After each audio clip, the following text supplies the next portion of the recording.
Story 1. Entitled Daughter Calls Single Dad Broke Loser and Insults Dad Online for Not Paying $150,000 Wedding. He Simply Cancels Support. Hello everyone, so I, 44M, have a daughter, Trisha, 23F, who's getting married to her boyfriend, Jerry, 26M. In a couple of months. I had Trisha when I was in my early 20s, just 6 months into my marriage. My wife unfortunately passed away shortly after due to an epileptic seizure. As a single father, my only goal in life has been to ensure that Trisha has the best life possible.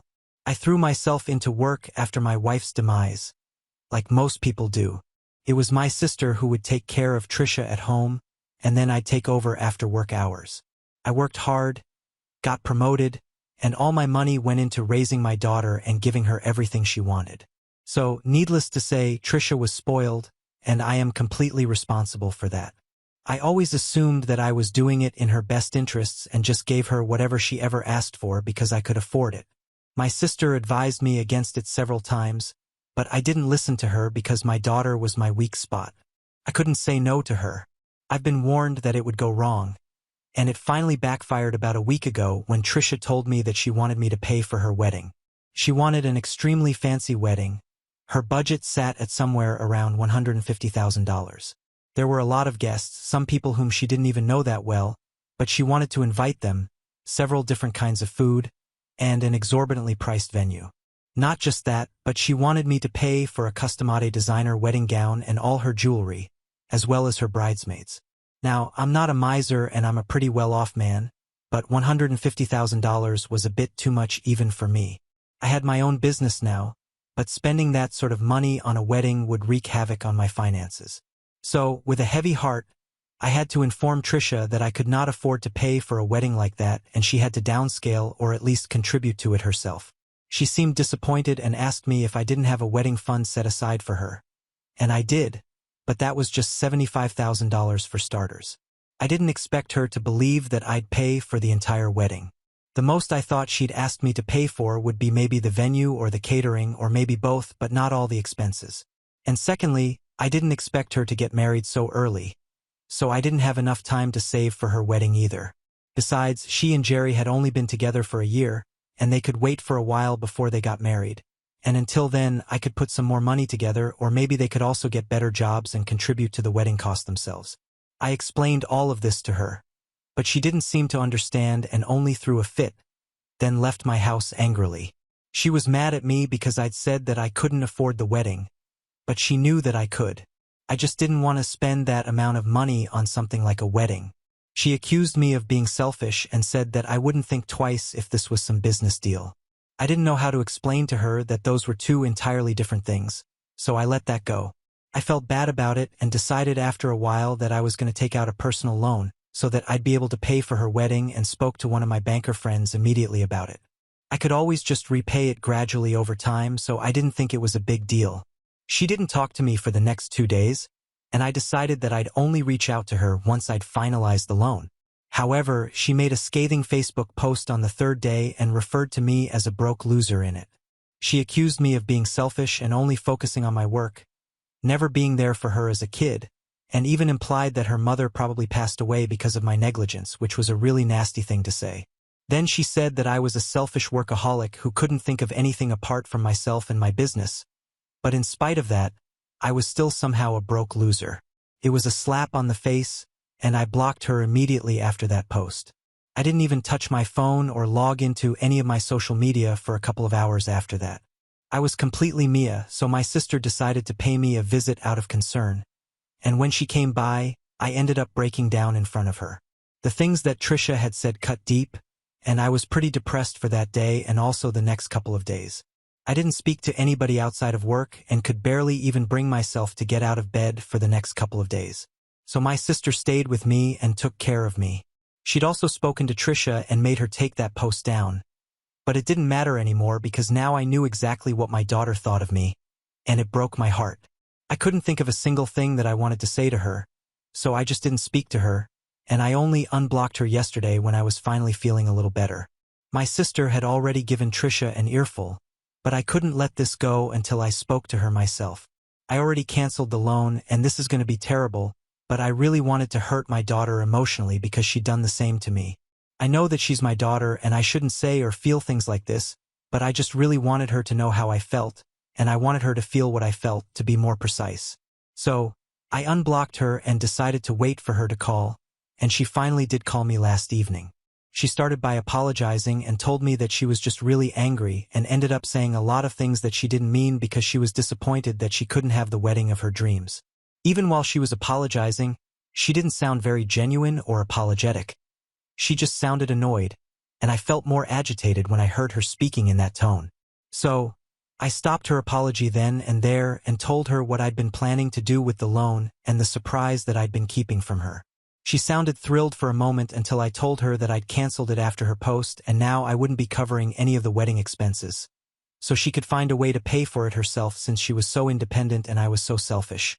She was about to say something, but I continued and told her that since I was so selfish, I wanted her to repay me for everything that I spent on her after she turned 18. It wasn't fair of me to ask that of her, and I didn't want any of the money back, but I just wanted her to feel bad about herself. So, I told her that I wanted every single dime back, and it was quite a lot of money. Her college tuition and accommodation had all been paid for by me, since she didn't want to live on campus and wanted her own apartment. She also used to go shopping quite frequently with her friends and would often treat them to expensive trips because she knew that I'd pay for it all. She was spoiled rotten, and she took advantage of it. So, I told her to pay me back for all of it, and then we'd never have to speak to each other again. She wouldn't have to keep in touch with a broke loser like her dad, and I wouldn't have to ever speak to a nasty, spoiled, and ill-mannered brat like her, and it'd be great for both of us. By the time I got to that last part, I was practically screaming into the phone because I was so enraged, and all the feelings that I've been suppressing for the past couple of days just bubbled up to the surface, and I couldn't hold it back anymore. So, once I was done yelling at her, I disconnected the call and laid back on the couch, trying to calm myself down. My sister had come out of the kitchen when she heard me yelling, and she'd overheard me telling Trisha to pay me back. She didn't say anything in the immediate aftermath, but I could tell that she had a lot of opinions about what happened. So, she waited until the evening and brought it up at dinner. She told me that I was equally responsible for the way that Trisha turned out because I was the one who spoiled her. Now I couldn't just blame it all on her because she didn't raise herself. I did this. She believes that it was unfair of me to be so hard on her. Despite whatever she'd said, she thinks that the right thing for me to do would have been just to cut her off until she apologized to me genuinely and not just for the sake of it. She knew that this apology came just because Trisha was facing a lot of backlash from our relatives and probably some of her sensible friends as well because whatever she'd said was really below the belt and unfair to me. But the way I reacted to it was equally ridiculous, and I shouldn't have let anger get the better of me because at the end of the day, I was the one who raised her and created this person. She went on to remind me of all the times that Trisha had been horrible to other people, be it our relatives or her friends, and said that I'd never ever had much to say against her at the time only because it wasn't happening to me. I'd maybe just scold her just a little, but there were never any real consequences simply because I believed that she'd grow out of it. But now that Trisha was finally targeting me, and I was the one at the receiving end of her cruelty, I could finally see the person that I'd created, and now there was nobody left to blame but myself. Apparently, I'd still had a chance to make things right by letting her come to her senses on her own. But instead, I acted like a child and did the same thing that Trisha would have done in my place. I was vindictive and unnecessarily cruel, which put me in the same position as her. So now she's going to be even more pissed at me and is never going to realize that she did something wrong, and I would have done a lot better if I'd just given her the silent treatment because that way at least I wouldn't have this on my conscience. I didn't agree with my sister at the time and left dinner angrily without finishing my food. We haven't spoken since last night, but now that I think of it with a cooler head, I guess I can see where she's coming from. I also realized that I was behaving the same way as Trisha had, and that wasn't a great example to set for my daughter, but at the same time, I don't think this exactly is my fault. Trisha is an adult and is free to make her own decisions.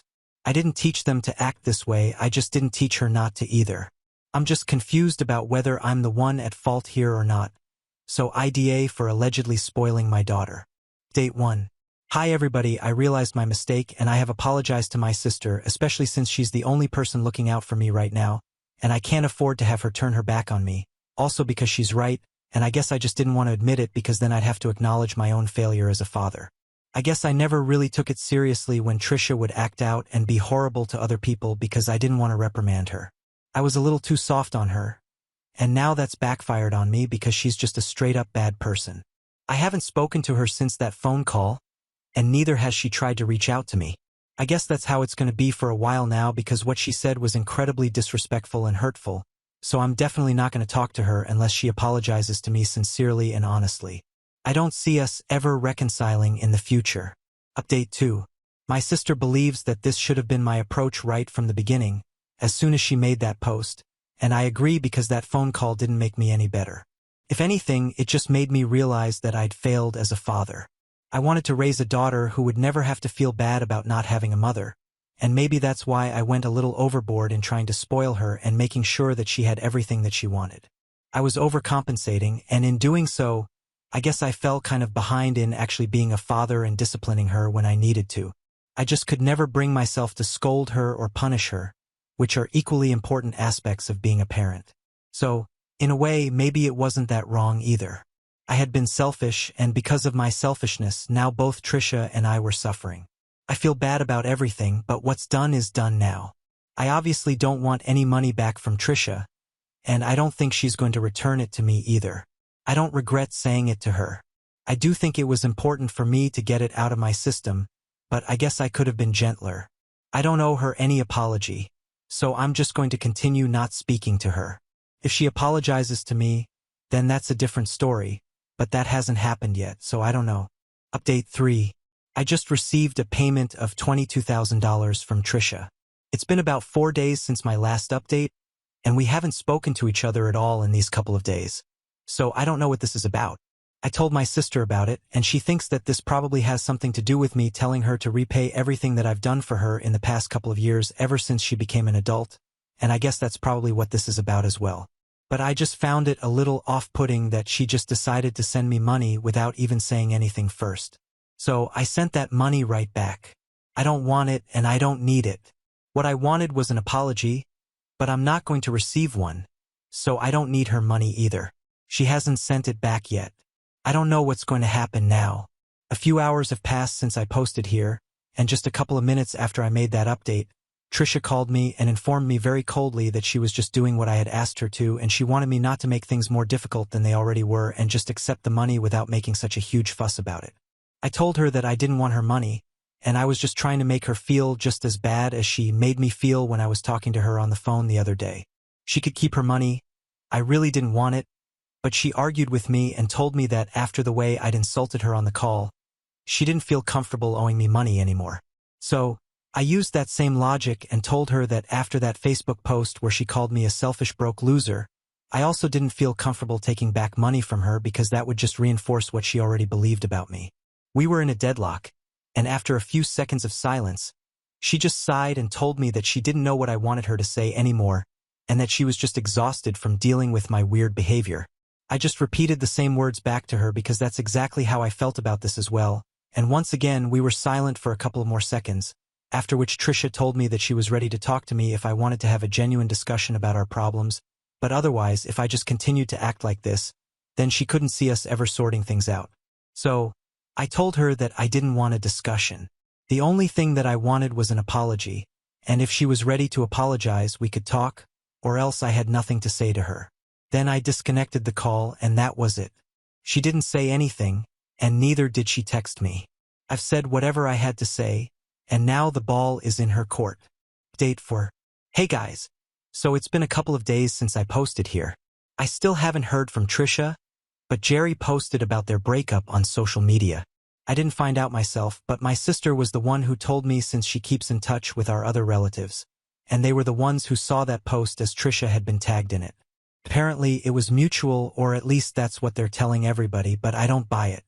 If it actually had been mutual, then Trisha wouldn't have deactivated all her accounts just within an hour of that post. I know that there's something fishy going on, but I can't exactly ask her what's up, so I just have to figure it out for myself. My sister has a couple of theories, but all of them involve my fight with Trisha. This is why she believes that they probably fought about something related to it, and that's why they broke up. I mean, it could be the case, but I really don't think that it is. However, so far I've been wrong about a lot of things, so maybe I'm wrong about this too. I wouldn't even be surprised if I am. I do want to know what happened between Trisha and Jerry, and I desperately want to console her because I know she must be feeling like crap right now, but I can't do any of it, so I'm just going to ignore it all. Date 5. Okay. So today I finally found out what exactly went down between Trisha and Jerry, and it's bad. Thankfully, it had nothing to do with me, so my sister was wrong about that, and I'm really glad that she was because this is one mess that I'd hate to be a part of. I didn't have to ask Trisha anything. She's the one who offered me an explanation herself a couple of days back. For the record, we're still not on good terms. I don't know what kind of terms we're on for now, so I'm gonna not talk about it for a while. Anyway, I'd mentioned earlier that Trisha and Jerry had only known each other for a year. They'd met through friends, and Jerry was actually seeing someone when he met Trisha for the first time but broke up soon after. Then they got together about a month after Jerry broke up with his ex, but a couple of months into the relationship, Trisha found out that he'd been two-timing her and he hadn't actually broken up with his ex. So, they had a fight about it, but she didn't leave him and chose to stay. She made him promise that he wouldn't have any contact with her again. Then he proposed to her to show her how serious he was about her, and she was rushing the marriage because she wanted to get married and put his ex out of his mind. But recently, she found out that he'd been using a secret phone to keep in touch with his ex in this time. She decided to end things with him. This happened just a couple of days ago, but Jerry begged her not to publicize the cheating because if she did so, his family would definitely cut him off. He was desperate, and so she promised him that she wouldn't talk about it publicly, which is why they put out a statement saying that they were parting ways mutually without revealing the real reason for their breakup. Trisha told me that she had low-key been suspecting that he was up to no good, and that is why she'd been so edgy ever since she got engaged. When I told her that I couldn't afford to pay for her wedding, she got really frustrated and ended up saying a lot of horrible things about me, but she promised me that she didn't mean any of it, and it was just the ugly side of hers that had come out because of all the stress and frustration. She apologized to me towards the end of that text and told me that she was truly and genuinely sorry about all the things that she said. She added that she didn't expect me to forgive and forget immediately, but she hoped that we'd be able to reconcile in the future and that she'd try to be a better daughter and also just a better person in general. I haven't replied to that message yet because I don't know what to say. I obviously do feel bad for her, and I also feel bad for myself. My daughter was the most important person in my life, and I feel like I screwed it all up really badly. I definitely am going to reach out to her once I figure out what I'm going to say. I do want to clear the air with her. I want her to know that no matter what, I'll always have her back, and nothing can change that. Update 6. Hi. So it's been quite a while since I even opened Reddit, but I am finally back now and with great news. Trisha and I have managed to reconcile, and it's going well so far. She apologized to me for everything, and I forgave her because she was already so miserable it'd be wrong to add on to it. Now on to the next story. Story 2. Son wants to spend all his time with me instead of his mom making her feel replaced. So when I confronted her, she packed a bag and left to stay with her sister. I've been with my wife for what feels like forever at this point. We met in college during sophomore year. She was friends with my roommate's girlfriend. We started dating pretty quick and married in our senior year. Looking back, we were probably too young, but I don't regret it. We were broke as hell but happy. After graduation, things weren't exactly easy. I had gotten into law school, but we were pretty much surviving on ramen. My wife worked full-time for about 3 years to help keep us afloat while I was struggling through classes and trying not to drown in the workload. She worked at this marketing firm that she hated, but the pay was decent and she never complained. I remember feeling guilty watching her come home exhausted every day while I was just studying. She'd always say it was an investment in our future, but still. During my last year of law school, my wife got pregnant. It wasn't exactly planned, but we weren't exactly careful either. We were happy about it though, especially since I was almost done with school. Our son, I'll call him Zane, was born right around when I was wrapping up my degree. The timing was pretty stressful. I was trying to study for the bar while helping with a newborn.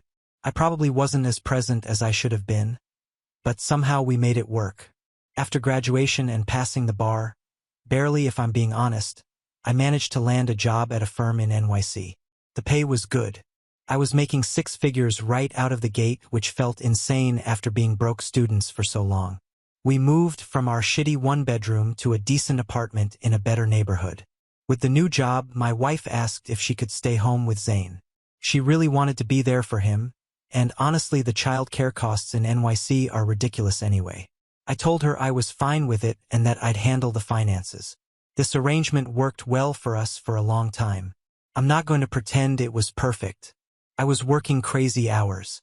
Sometimes I'd leave before Zane woke up and get home after he was already asleep. There were weeks where I barely saw him awake.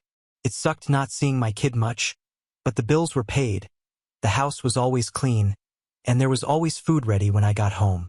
My wife was amazing at keeping everything running. She'd send me pictures and videos throughout the day of what Zane was doing, and I'd try to FaceTime when I could. On weekends, I'd try to be present, but let's be real. I was often exhausted or catching up on work. My wife and Zane grew super close because they spent all day together. They had their routines, their inside jokes, their special activities. They'd do this baking thing every Saturday where they'd make cookies or bread or whatever. I was happy they had that bond, but sometimes felt like I was missing out. I'd occasionally join their weekend activities, but I was always kind of the third wheel. Zane would automatically look to his mom when he needed something or wanted to show something cool he found.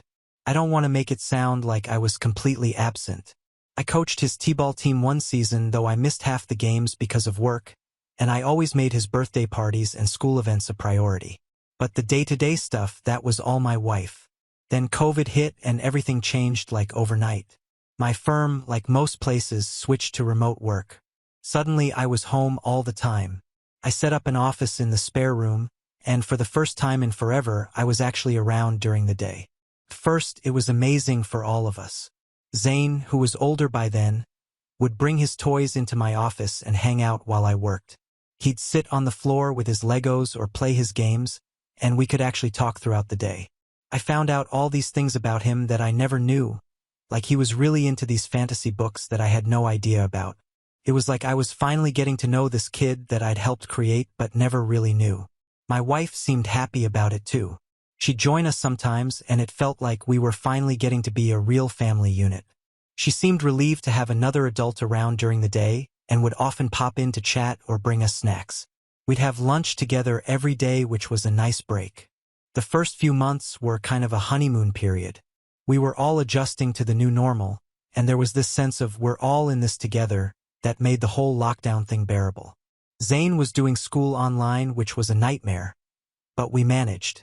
My wife and I would tag team helping him with assignments while I was between meetings. As time went on, things settled into a routine.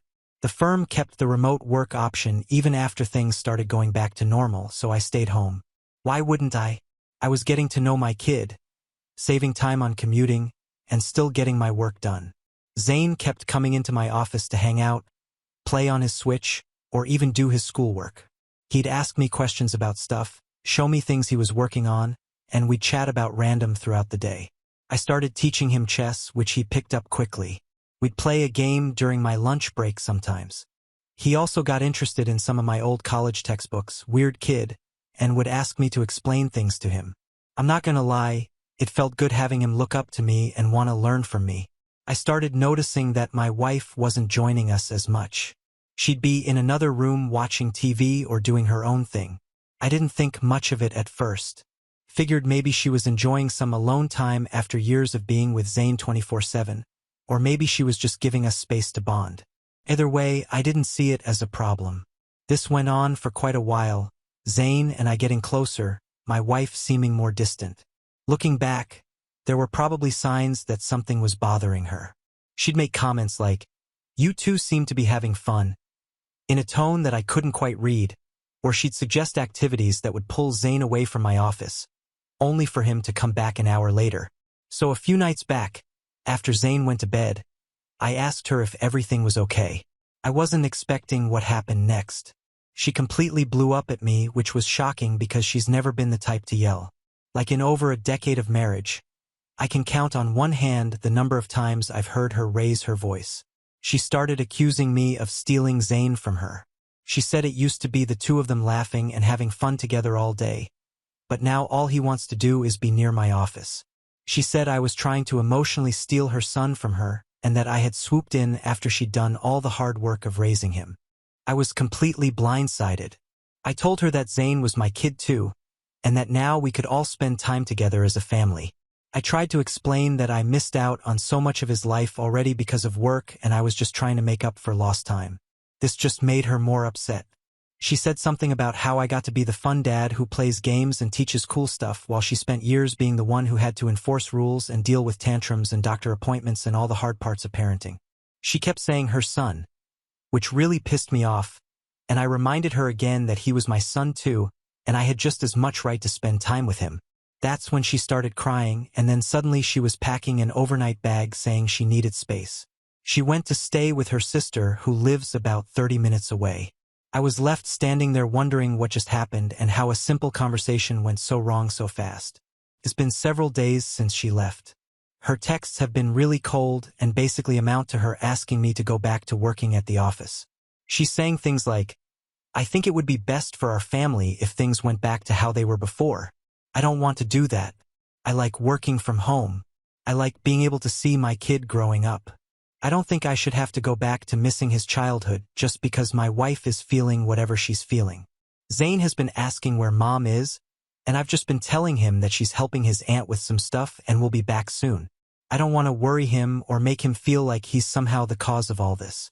I talked to her sister about the situation, and she actually seemed to take my side. She said she doesn't see anything wrong with what I'm doing and promised to try reasoning with my wife. She mentioned that my wife has been crying a lot and saying she feels replaced, which I don't understand.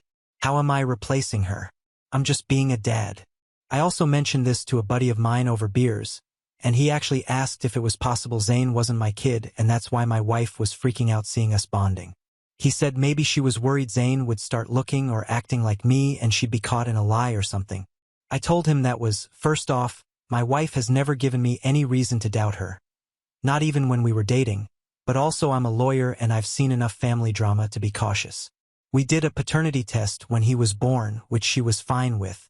She understood my paranoia from working in family law, and he's definitely mine. We also have security cameras around the house because of a couple break-ins that happened in the neighborhood a while back. My wife always texts me when she's going out and we share our locations on our phones. So I'm pretty sure there's no secret affair happening here. After talking to a few people, I'm starting to wonder if this is some kind of jealousy thing or maybe she's worried about her role now that I'm more involved. But that doesn't make sense either because it's not like I'm trying to take over her job. I still expect her to do the things she's always done. Keep the house running, handle the appointments, make sure Zane has what he needs for school, etc. I'm just adding to the parenting, not replacing her. Plus, it's not like Zane is ignoring her completely. He still spends plenty of time with her and likes going places with her when they go out. He still asks her to make his favorite meals and help with certain homework assignments. It's just that now he also spends time with me, which seems normal and healthy to me. I tried calling her to talk about this more calmly, but she didn't pick up. She texted later saying she wasn't ready to talk yet, which is frustrating because we can't resolve anything if she won't even talk to me. I don't know what to do here. I feel like I'm being punished for finally being the involved dad that I should have been all along. Should I really go back to barely seeing my kid just because my wife is used to having him all to herself? That doesn't seem fair to me or to Zane. My mom thinks I should just do what my wife wants to keep the peace, but that feels like giving in to emotional blackmail. My dad thinks my wife is being ridiculous and needs to get over herself. Am I an a-hole for wanting to work from home and spend time with my kid? What am I supposed to do? Update. A lot of you had some pretty harsh things to say about my wife, calling her controlling or saying she sounds like a narcissist or whatever. Others were saying I was the a-hole for the paternity test thing or for not noticing sooner that something was wrong. I think the reality is somewhere in between all that. First, a lot has happened since I posted this. I went to talk to my wife the night I made the original post. I drove over to her sister's place to try and understand what was really going on. Her sister let me in and then made herself scarce so we could talk privately. As soon as she saw me, my wife broke down crying and started apologizing for what she said. I wasn't expecting that at all. I thought she'd still be angry. Turns out she had been talking with her sister, who had been trying to explain to her that our son was just growing up and becoming more independent, and that this was a normal part of development that all parents have to deal with. Most of you who commented were right about what was going on. My wife has been a stay-at-home mom for almost 12 years now, and her whole identity has been wrapped up in being Zane's mom. She was the one who kissed his scrapes, taught him to read, helped him make friends, all that stuff.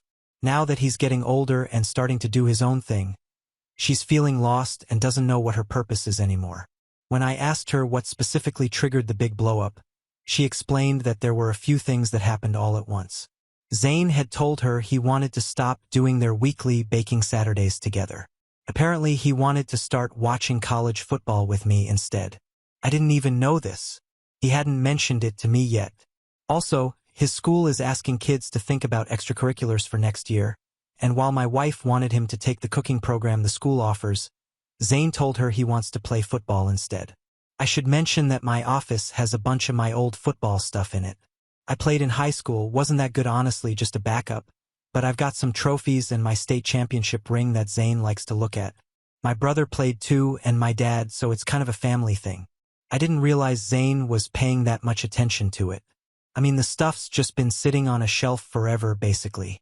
My wife felt like Zane was suddenly dropping all the interests and hobbies they shared and gravitating toward my interests instead. She felt like the connection between them was weakening, and it freaked her out. She cried through the whole conversation, and I tried to just listen and understand. She admitted that she had been feeling this way for a while, but didn't know how to bring it up without sounding petty or selfish. She said it started with little things like how Zane used to tell her everything about his day at school, but now he saves certain stories to tell me, or how he used to go to her with questions, but now he often comes to me instead. When I asked why she stayed away for 3 days, she said she hadn't planned to be gone that long, but after her sister pointed out how much of her identity was tied to being Zane's mom, she thought some separation might help her process things. She also admitted she was embarrassed about her outburst and wasn't sure how to face me after that. I told her that no matter how old he gets or how his interests change, he'll always need his mom. That part of our job as parents is to support him as he grows and changes, even if that means our role in his life changes too. I also pointed out that his interest in football might just be a phase, and even if it's not, it doesn't erase all the years of activities they've shared. She came home with me that night and had a big tearful reunion with Zane, apologizing for leaving so suddenly. He was confused but happy to have her back. He didn't seem to understand what the big deal was, which is probably for the best. After he went to bed, we talked more about what to do going forward. I suggested family counseling, marriage counseling, or individual therapy, and she said she'd like to try individual therapy first before considering the others. She asked for help finding a therapist, so I'm working on that. Turns out our insurance covers mental health pretty well, who knew? I also suggested that maybe it was time for her to find something for herself, a job or hobby or something, so that her entire identity isn't just being a mom. She said she doesn't actually like what she got her degree in, communications, so I told her she could go back to school if she wants and I'd cover it. She's thinking about culinary school and maybe starting a YouTube cooking channel since she's always been amazing in the kitchen. She's also planning to start working at her friend's bakery next month, just part-time to see if she likes it. We're trying to set up more structured family time so the 3 of us do activities together regularly. We're thinking about starting a family game night and maybe taking weekend trips when we can. We're also going to try having designated mom time and dad time for Zane so he can still do special things with each of us. And we're making sure to give him more independent time as well since he's getting to that age where he needs some space to figure things out on his own. The last couple nights have been pretty good, and it's nice to see my wife happier and back home. She's been researching culinary programs, and it's the most excited I've seen her about something for herself in a long time. Zane is happy to have her back and seems oblivious to all the drama, which is good. I know this update might seem anticlimactic after all the speculation in the comments about affairs or narcissism or whatever, but sometimes the explanation really is that simple. My wife was struggling with her changing role as a mom, and instead of talking about it, she let it build up until she exploded. We could probably both work on our communication. Oh, and some people were asking about the texting and location sharing thing, suggesting it was some kind of red flag for a controlling relationship. We both do it voluntarily. We've both been mugged in NYC before, me once, her twice, so it's just a safety measure so we know where each other is in case something happens. It's not a control thing. And about the paternity test, yeah, it was probably unnecessary, but when Zane was born I was working at a family law clinic for school, and I was seeing so many cases of people finding out kids weren't theirs years later or couples who secretly hated each other, etc. It made me paranoid, and my wife understood that and was fine with the test. Current me would definitely tell past me not to be so stupid, but it is what it is. Some of you asked how old Zane is. He's almost 12 now, and yes, we know that's a weird age where kids start to pull away from their parents and become more independent. I think my wife intellectually understood that, but emotionally wasn't prepared for it. A few commenters suggested that my wife might be dealing with depression or going through perimenopause, and that's something we're going to look into with her doctor. She hasn't seemed depressed to me, but I'm not an expert and it's worth checking out. I appreciate the advice from those of you who shared similar experiences. It helps to know we're not the only ones who've gone through something like this. Parenting is weird and hard and nobody gives you a manual. Anyway, that's the update. Thanks again for all the comments and advice. Even the ones calling me an a-hole were kind of helpful in their own way. Edit. A few people asked in the comments if we had other kids. No, just Zane. We talked about having more when he was younger, but with my work schedule and the cost of living in NYC, we decided one was enough. Sometimes I wonder if things would be different if my wife had another kid to focus on, but that's not really helpful thinking at this point. I should also clarify that it's not like I suddenly became super dad or anything. I still work a lot and there are days when I'm stuck in meetings most of the time. But being able to have lunch with Zane or help him with homework between calls makes a huge difference. I feel like I'm actually getting to be part of his daily life now, not just a weekend parent. Thanks again for all the support, even from those who are critical. It's given me a lot to think about. Now on to the next story. Story 3. Mom demanded I take sister's 3 kids after she abandoned them.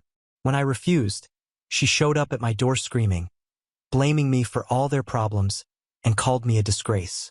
I, 31M, haven't spoken to my mother, Carol, 68F, in almost 10 years.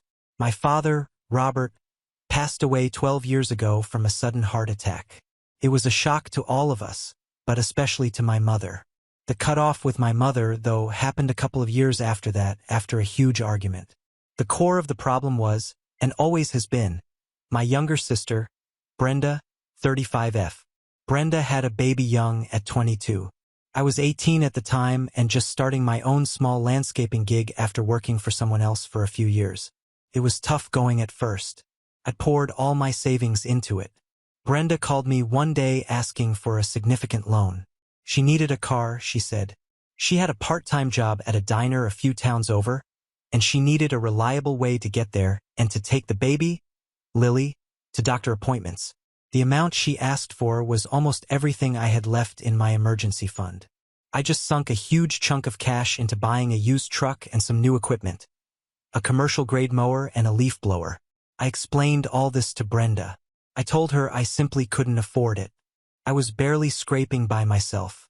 I tried to be nice about it, suggesting maybe she could look for a job closer to home or ask our mother for help. She got upset, saying I was being selfish. She said I always thought I was better than her. I told her that wasn't true, that it was just a matter of timing and resources. She hung up on me. The next day, my mother, Carol, called. She didn't even say hello, just launched straight into it. She demanded I help Brenda. She said family should always help family, no matter what. I was floored. I reminded her that just a year earlier, I'd asked her for a small loan, maybe a quarter of what Brenda was asking for. I needed a specialized piece of equipment, a stump grinder, to take on a bigger job that would have really helped get my business off the ground. She turned me down flat. She told me, and I remember her exact words, "You need to learn to manage your own finances, Michael. We can't always be bailing you out." I repeated those words back to her. I asked her why it was different for Brenda. My mother started yelling, saying I was being disrespectful and that Brenda's situation was an emergency. I said that needing a stump grinder to expand my business felt like an emergency to me at the time. We went back and forth, the argument getting louder and angrier. I finally snapped. I said some harsh things. I told her she always bailed Brenda out no matter how irresponsible she was. I said she was enabling her, and that Brenda would never learn to stand on her own 2 feet if everyone kept rescuing her. I accused her of playing favorites. My mother hung up on me, and that was it. We didn't speak after that. 10 years, not a single word. I'd see her at family gatherings, weddings, funerals, but we'd avoid each other. It was awkward, but I felt I'd said what needed to be said. Brenda has always been, to put it bluntly, a mess. She's had a string of bad relationships, one after another. She never held down a job for long, flitting from one low-paying gig to another. And she had 2 more kids, both boys, Mark, 7M, and Sam, 4M, each with different fathers. Neither of those fathers are in the picture at all, they never were really. Brenda has always relied on our mother and, occasionally, when they were feeling generous, on the kids' father's families for support. My mother, despite her limited income after my father died, always seemed to find a way to give Brenda money or help her with childcare. About 2 weeks ago, my phone rang. It was a number I didn't recognize. It was my mother. It was the first time we'd spoken since our fight. Her voice sounded strained, different. She didn't waste any time with pleasantries. She told me Brenda had disappeared. She'd left the kids with my mother, saying she was going to the store to pick up some milk and diapers. That was it, a normal errand. She never came back. A few hours later, my mother received a text message from Brenda. It was short and brutal. It said she couldn't handle being a mother anymore and was leaving. She said she knew the kids would be better off with my mother. She blocked my mother's number immediately after sending the message. My mother tried calling back, of course, but it went straight to voicemail. My mother sounded panicked. She told me she was overwhelmed. She's getting older and taking care of 3 young children, especially with their different needs and personalities, is a lot, physically and emotionally. She also said that while she has some savings, a small retirement fund she and my father had set aside, supporting 3 children long-term would wipe her out completely. She wouldn't be able to afford her own living expenses, let alone the costs of raising 3 kids. Then she asked me the question I've been dreading. She asked me if I could take the kids, not just contribute financially, but actually take them in full-time. I live with my girlfriend, Sarah, 32F. We've been together for 3 years, and we're very happy. We're planning on getting married next year. We've talked about having kids someday, but we weren't planning on starting a family for a few more years. We have a 2-bedroom apartment in the city. It's comfortable for the 2 of us, plenty of space, but it would be extremely cramped with 3 more people, especially young, active kids. I told my mother I couldn't do it. I explained about the apartment size, how it just wasn't physically possible. I told her Sarah and I weren't ready to be parents, that it wasn't something we'd planned for or were prepared for. I also, perhaps a bit coldly, pointed out that my mother has a large house, the house I grew up in, a 4-bedroom place in the suburbs. It's a bit dated, but it's spacious, and Brenda's old room is still empty, exactly as she left it. I said I could understand if she wanted some financial aid, but I asked for what? She flat out refused. My mother started yelling again. It was like the phone call 10 years ago all over again. She accused me of being selfish and uncaring, of not valuing family. She brought up the fight we had, saying I was still holding a grudge, that I was using this as an excuse to get back at her. She said I was abandoning my family just like Brenda had. She kept repeating, "Family helps family. That's what we do." Then she said that she wouldn't even ask for help if the situation was switched. I told her she was right.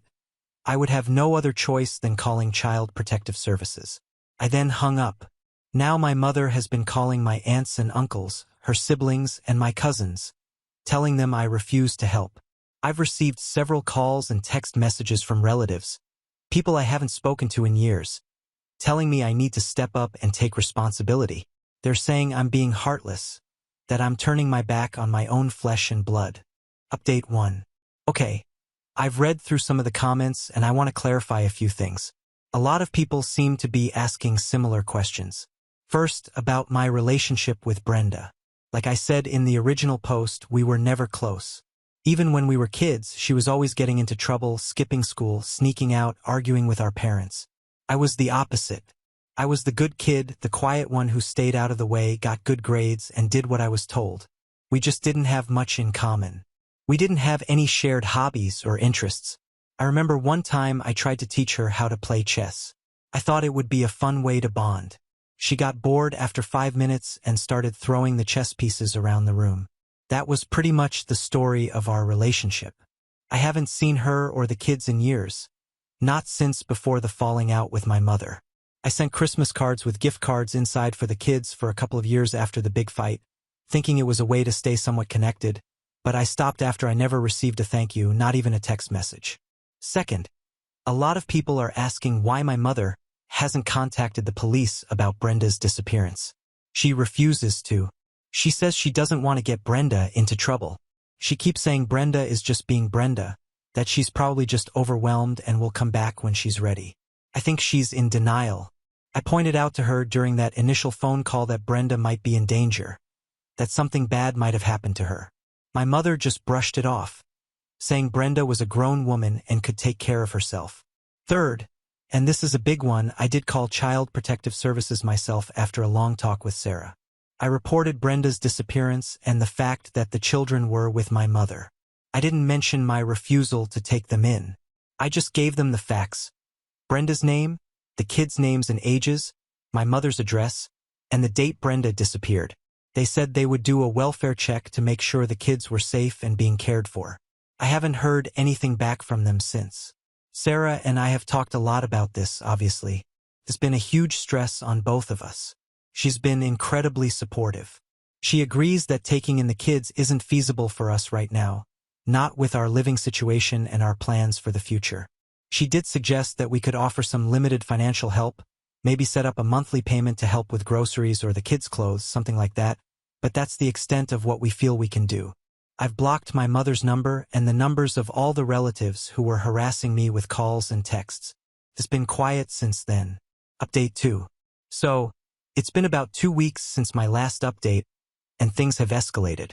My mother showed up at my apartment building today, unannounced of course. I was outside doing some yard work. It's a small apartment building, only 6 units, and I've kind of taken on the responsibility of keeping the landscaping looking decent. I was trimming the bushes along the walkway to the front door, trying to get them to look somewhat symmetrical, when a car pulled up to the curb. I didn't recognize the car at first. It wasn't my mother's old sedan. It was a newer model, a small SUV, probably a rental. I kept working, figuring it was someone visiting one of the other tenants. Then I saw my mother get out of the driver's side. My first instinct was to run.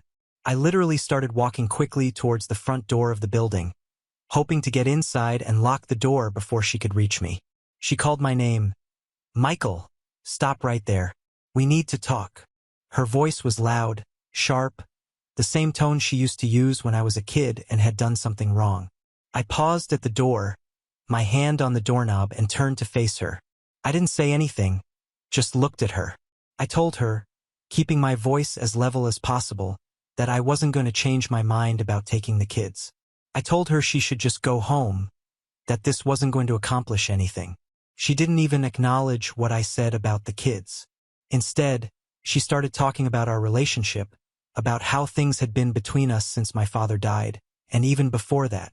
She said she knew she hadn't always been the best mother to me, that she'd favored Brenda, that she'd been too hard on me and too lenient with my sister. She said she was scared when my dad told her that she was pregnant a second time, scared because of the finances. She told me that I was an accident. She went on to explain that having a second child had completely derailed their plans for the future. Before I was born, they'd had this whole vision of how their lives would be. My dad, who was a skilled carpenter but worked at a local factory, dreamed of quitting his job and starting his own woodworking business, building custom furniture and cabinets. He'd even started drawing up plans for a workshop he wanted to build in the basement of their house.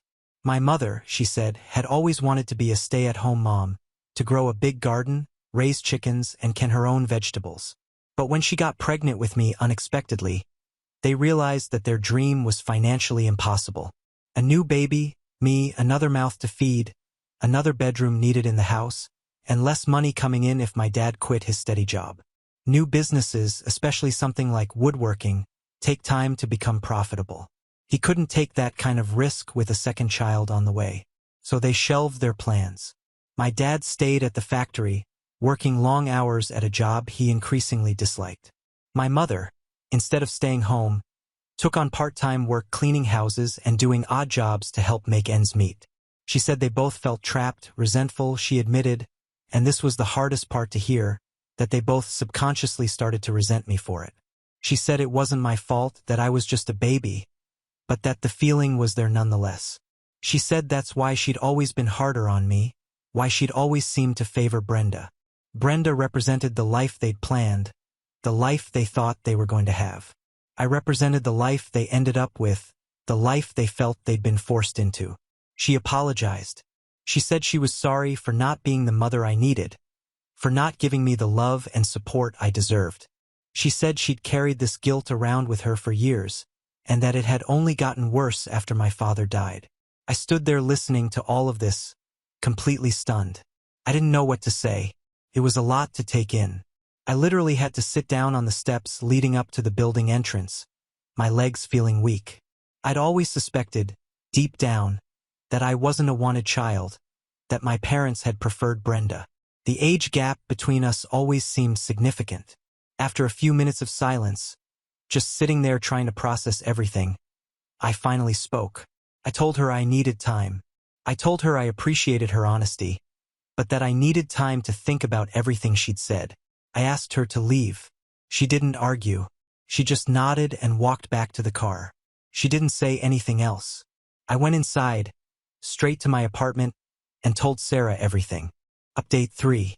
I sent my mother a text message later that day after talking it through with Sarah. I didn't want to have another phone call conversation, and I definitely didn't want to see her in person again.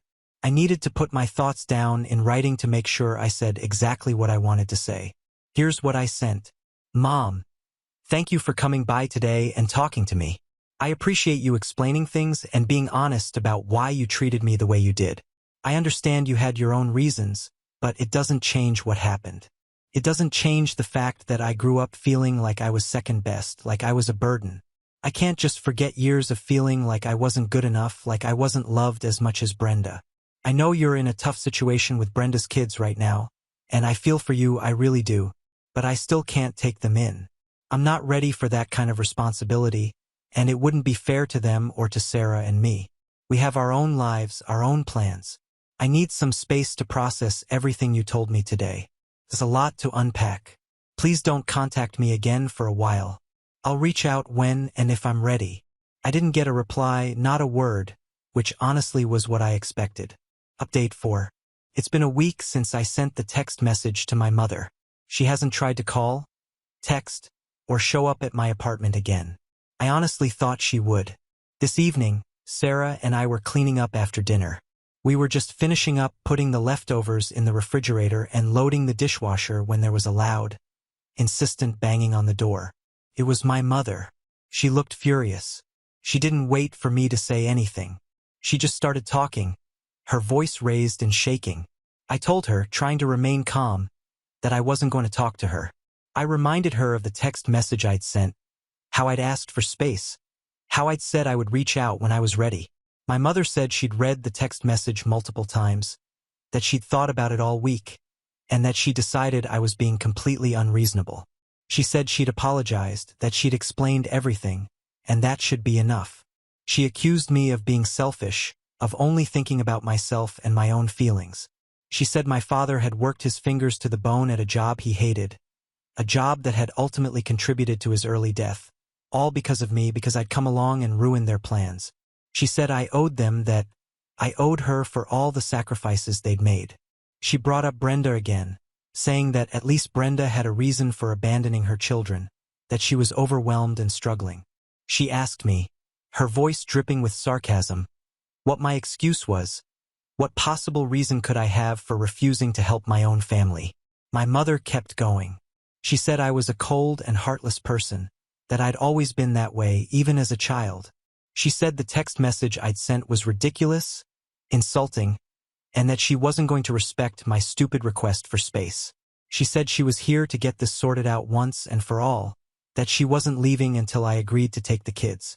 I tried to interrupt her, to tell her she was being unfair, that she wasn't listening to me, but she just talked over me, her voice getting louder and louder. Finally, I snapped. I couldn't take it anymore. I told her she was the one being ridiculous. I said her apology, her explanation, didn't erase years of neglect and emotional pain. I told her that I didn't owe her anything, that she'd made her choices, and I was making mine.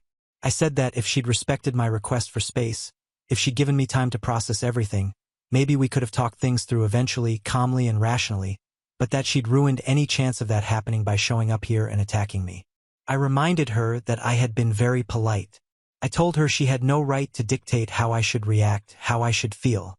I said that if I needed time, I was going to take time, and she couldn't force me to do anything I didn't want to do. I told her to leave, to get out of my building, or I would call the police. She stood there for a moment, staring at me, her mouth open. Then she started cursing at me, calling me ungrateful, a terrible son, and a disgrace to the family. Finally, she turned and walked away, back to the car she'd arrived in. I slammed the door shut and leaned against it. Sarah had been standing behind me in the hallway, watching the whole thing. She hadn't said a word. After I'd calmed down a bit, Sarah spoke. She said she was glad I'd stood up for myself, that I hadn't let my mother bully me. She said she'd suspected from the moment my mother showed up the first time, offering that apology, that it was all a manipulation tactic. She said she thought my mother realized that with Brenda gone, I was her only option, her only hope for getting someone to take care of the kids, and when I didn't immediately agree when I asked for time, she'd panicked and resorted to anger and accusations. Sarah said we'd made the right decision, that we couldn't let my mother's problems become our problems. She said it was sad, but that sometimes family is more trouble than they're worth. Update 5. It's been several months since the last update, since that awful confrontation with my mother. I haven't checked this Reddit account in a long time. Life has been busy in a good way. First, the fallout from the fight with my mother. A few days after it happened, I received a call from a lawyer. It was my mother's lawyer. He informed me that my mother had decided to revise her will. She was writing me out completely. Everything, her house, her savings, whatever possession she had of value, would go to Brenda and Brenda's children. I told the lawyer honestly that I didn't care. I told him that if my mother thought that cutting me out of her will was going to hurt me, she was sadly mistaken. I'd never expected anything from her, and I certainly didn't need her money. I haven't heard from my mother directly since that night at my apartment. I have, however, seen some posts on social media from my aunt, my mother's sister, vague, passive-aggressive posts about how some people abandon their families, how they don't appreciate the sacrifices that were made for them. I've ignored them. I've blocked my aunt and a few other relatives who seem to be siding with my mother. Then, a few weeks ago, I got another unexpected phone call. This time it was from a police officer in a town about 2 hours away from where I live. He said they'd located Brenda. She'd been living there, working at a small diner under a slightly different name. The officer said Brenda had agreed to return and take custody of her children. She'd apologized to my mother, saying she'd been going through a severe emotional crisis, that she'd felt overwhelmed and unable to cope. She'd needed to get away to clear her head. She was now living with my mother and the kids back in the family home. I didn't really know what to say to that. As for Sarah and me, we're doing well. We're still planning our wedding, which is scheduled for next spring. We've booked a venue, a small vineyard just outside the city. We've chosen the caterer, the photographer, all the details. It's been a lot of work, but it's also been exciting. Now on to the next story. Story 4. Stepsister crashed my engagement party, claiming my fiancé was her son's father. So I told her ex about it, and it turns out she was trying to scam 2 men for child support. So, I, 27F, just had my engagement party a couple of nights ago, and it was supposed to be one of the happiest moments of my life. My fiancé, 30M, and I have been together for 4 years, and this party was meant to celebrate us with our close family and friends before the big wedding. We rented out a nice little venue, decorated it with flowers, and had food, music, everything. Took a lot of effort to plan this, and I wanted everything to be perfect. Thanks to my luck, though, everything went downhill pretty quickly. For some quick context, I have a strained relationship with my stepsister. We'll call her Kara, 32F. We've never been close because she has this habit of blaming me for every little thing that goes wrong in her life. If she lost her job, it was somehow my fault. If her boyfriend left, I must have said something to him. Seriously, it's like she has a vendetta against me, which is why she loves to pin the blame on me, even for stuff that's totally not my fault. Even though we weren't on the best of terms, I still invited her to my engagement party.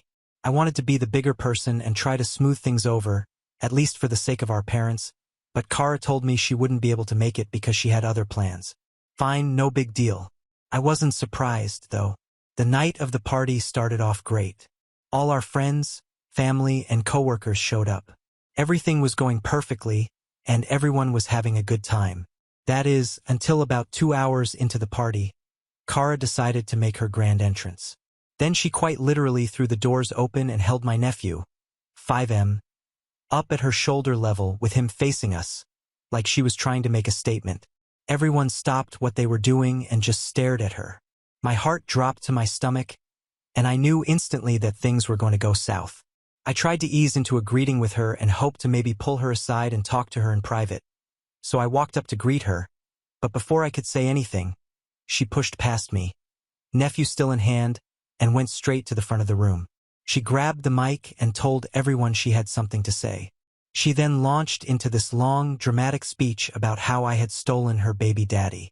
She told everyone that my fiancé was the real father of her son and that he had abandoned her and their kid to be with me.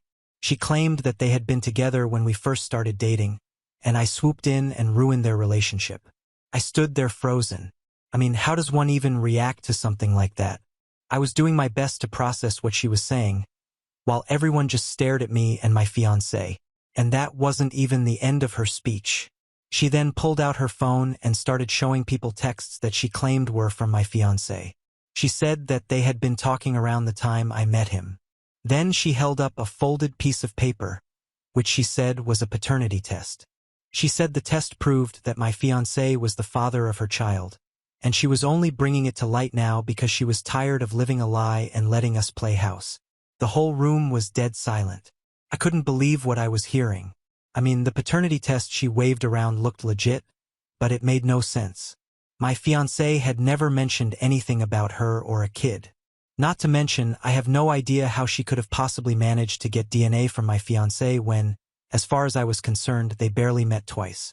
I knew that she had been married for a while, and everyone assumed that he was the father of her son.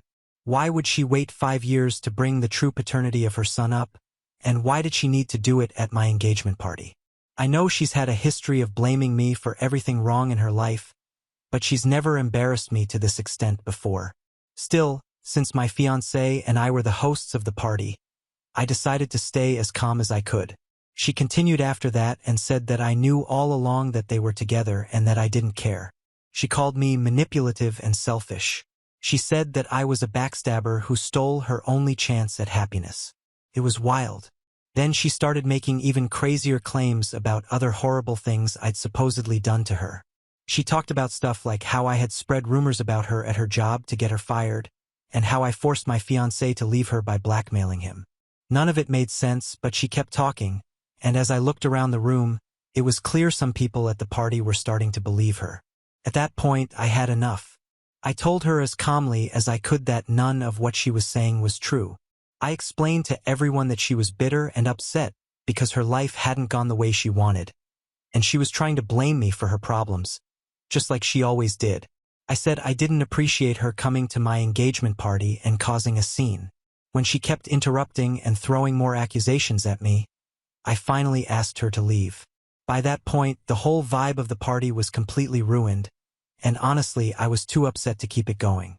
I told everyone we'd call it a night, thanked them for coming, and asked the venue staff to help me wrap things up. Some people tried to stay behind to comfort me, but I just wanted to be alone and figure out what had just happened. I had my fiancé leave earlier too, because I needed to think about everything. When I got home, I confronted my fiancé about everything that Kara said. After a little back and forth, he finally admitted that he did have a fling with Kara about 5.5 years ago, but it was before we got serious. He swore that it was just a one-night thing, and he had no idea she got pregnant or even thought the kid could be his. He seemed genuinely confused about the whole situation and said there was no way he was the father. I didn't know how to process that. My fiancé had never once told me that he knew Kara. He met her and I introduced her as Kara before. How had he not even once told me about him being with Kara? I couldn't sleep next to him that night, so I slept in the guest bedroom. I ended up not being able to sleep at all, so I decided to do some research into paternity in general. Eventually, I decided to just contact Kara's ex-husband, who I'll call Matt. I waited until it was an acceptable hour in the morning to call him, and when I finally got through to him, I told him about what Kara had said at my engagement party. To say he was livid would be the biggest understatement of the century. He told me that he had always had doubts about being my nephew's biological father, but every time he brought it up, Kara would shut him down. He said he was going to demand a paternity test immediately. He wanted it immediately, not just to find out if he was my nephew's real father, but also because he was done paying child support if the kid wasn't his. For some context, Kara and Matt got divorced because Matt found out that Kara had been cheating on him. However, she swore to the heavens and back that he was my nephew's real father. He wanted nothing to do with the child anyway because the child would have been a constant reminder of his failed marriage, but Kara essentially dragged him into court, and he was ordered to pay quite a large amount in child support. Knowing that Kara's child could not be his was essentially the last straw for Matt. Anyway, a few days later, Matt got the test done, and the results came back. Matt texted me and told me that the kid wasn't his. My fiancé refused the paternity test, and while I understand that he can do whatever he wants, I also know that it's kind of strained our relationship right now. My fiancé is terrified about what would happen to us if the child really is his, but I think the relationship is already in free fall. Just knowing that he was with Kara has put me off. But back to Matt. After finding out that he wasn't the father, Matt hit Kara with a lawsuit to recover all the child support payments he had made over the years. Matt also made it his mission to get the word out about him not being my nephew's father to everyone he could, including my parents and the other side of Kara's family. Now she needs help, and no one wants to help her. Kara has completely lost it. She has not stopped texting and calling me since Matt asked for the paternity test. She's blaming me for ruining her and my nephew's life by reaching out to Matt. She said that she'd been struggling as a single mom for years, and the only thing that she could rely on was taken away by me. I actually do feel a little bad. I just needed clarity on my relationship, and I didn't mean to make things hard for her. But I also can't entirely take the blame for what's happening to her. She was the one who opened this can of worms by making a scene at my engagement party. I still have to ask, did I do wrong by getting my stepsister's ex-husband involved in the accusations she made against my fiancé? Some of my friends think I should have just convinced my fiancé to do the paternity test and left Matt out of the picture, so Kara at least would have had the resources to raise my nephew. So now I'm wondering if I did the wrong thing. Update 1. Hi everyone. Thanks for all your comments and support on my original post. I'm still trying to wrap my head around everything that's happened. A lot of you had questions about my relationship with my stepsister, my fiancé, and the aftermath of my engagement party, so I figured I'd give you all an update. First off, let me clarify my relationship with my stepsister. As I mentioned before, we've never been close. Growing up, she was always competitive with me. Everything was a competition for her, even though I never saw it that way. She has this way of playing the victim and blaming everyone around her, especially me, for her problems. I've tried to be the bigger person over the years, but it's exhausting. She created a huge scene when her marriage fell apart and blamed me for it, even though I literally had nothing to do with it. I never contacted her ex-husband, and I never butted into her business at all because I didn't want to be blamed for anything that went wrong in her life. Still, she found a way. She's always loved to make a villain in her life because I guessed it was better than dealing with things that were clearly her fault. Anyway, after she stormed out of my engagement party, she actually sent me all the proof she was waving around during her speech. She texted me screenshots of messages that she claimed were between her and my fiancé, pictures of them together, and the paternity test that supposedly showed he was the father of her child. I was still in shock from the party, and honestly, I didn't even want to open those messages. I wasn't sure if I could handle seeing whatever it was she had sent me, but eventually I did, and I went through everything. The texts were from a few months before my fiancé and I got serious, and yes, it was while Kara was still married, but she never told my fiancé that she was married. We knew each other, but we weren't together. The texts between Kara and him were flirty, and it was clear that they had been together at least once. The pictures she sent were of them hanging out, but there wasn't anything in them that made me believe they had been together recently. As for the paternity test, it was legit. It wasn't some fake document she had printed off the internet, which freaked me out even more. I felt like my whole world was crumbling. I confronted my fiancé again and pushed him to get a paternity test done to settle this once and for all. He fought me really hard on it, though. He kept saying it wasn't necessary, that Kara was just trying to mess with us, and that doing the test would give her exactly what she wanted. At first, I tried to stay calm and explain that this wasn't just about Kara. It was about us and our relationship. I needed clarity. I needed to know the truth, no matter what it was. But every time I brought it up, my fiancé got more defensive. He said things like, "Do you not trust me?" Or, "Why are you letting her ruin what we have?" He even tried to flip it on me by saying that I was being paranoid and letting Kara's lies control my mind. Honestly, it made me feel crazy for a while. I doubted myself, like maybe I really was overreacting, but deep down, I knew I wouldn't be able to move forward without knowing for sure. It took days of back and forth before he finally caved, and even then it was like pulling teeth to get him to go through with a paternity test.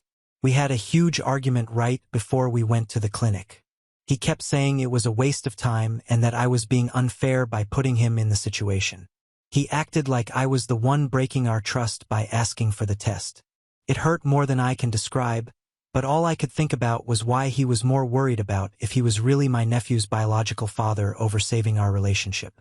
I made it very clear that if he didn't take the test, I would not be able to trust him, and that's what relationships are based on anyway.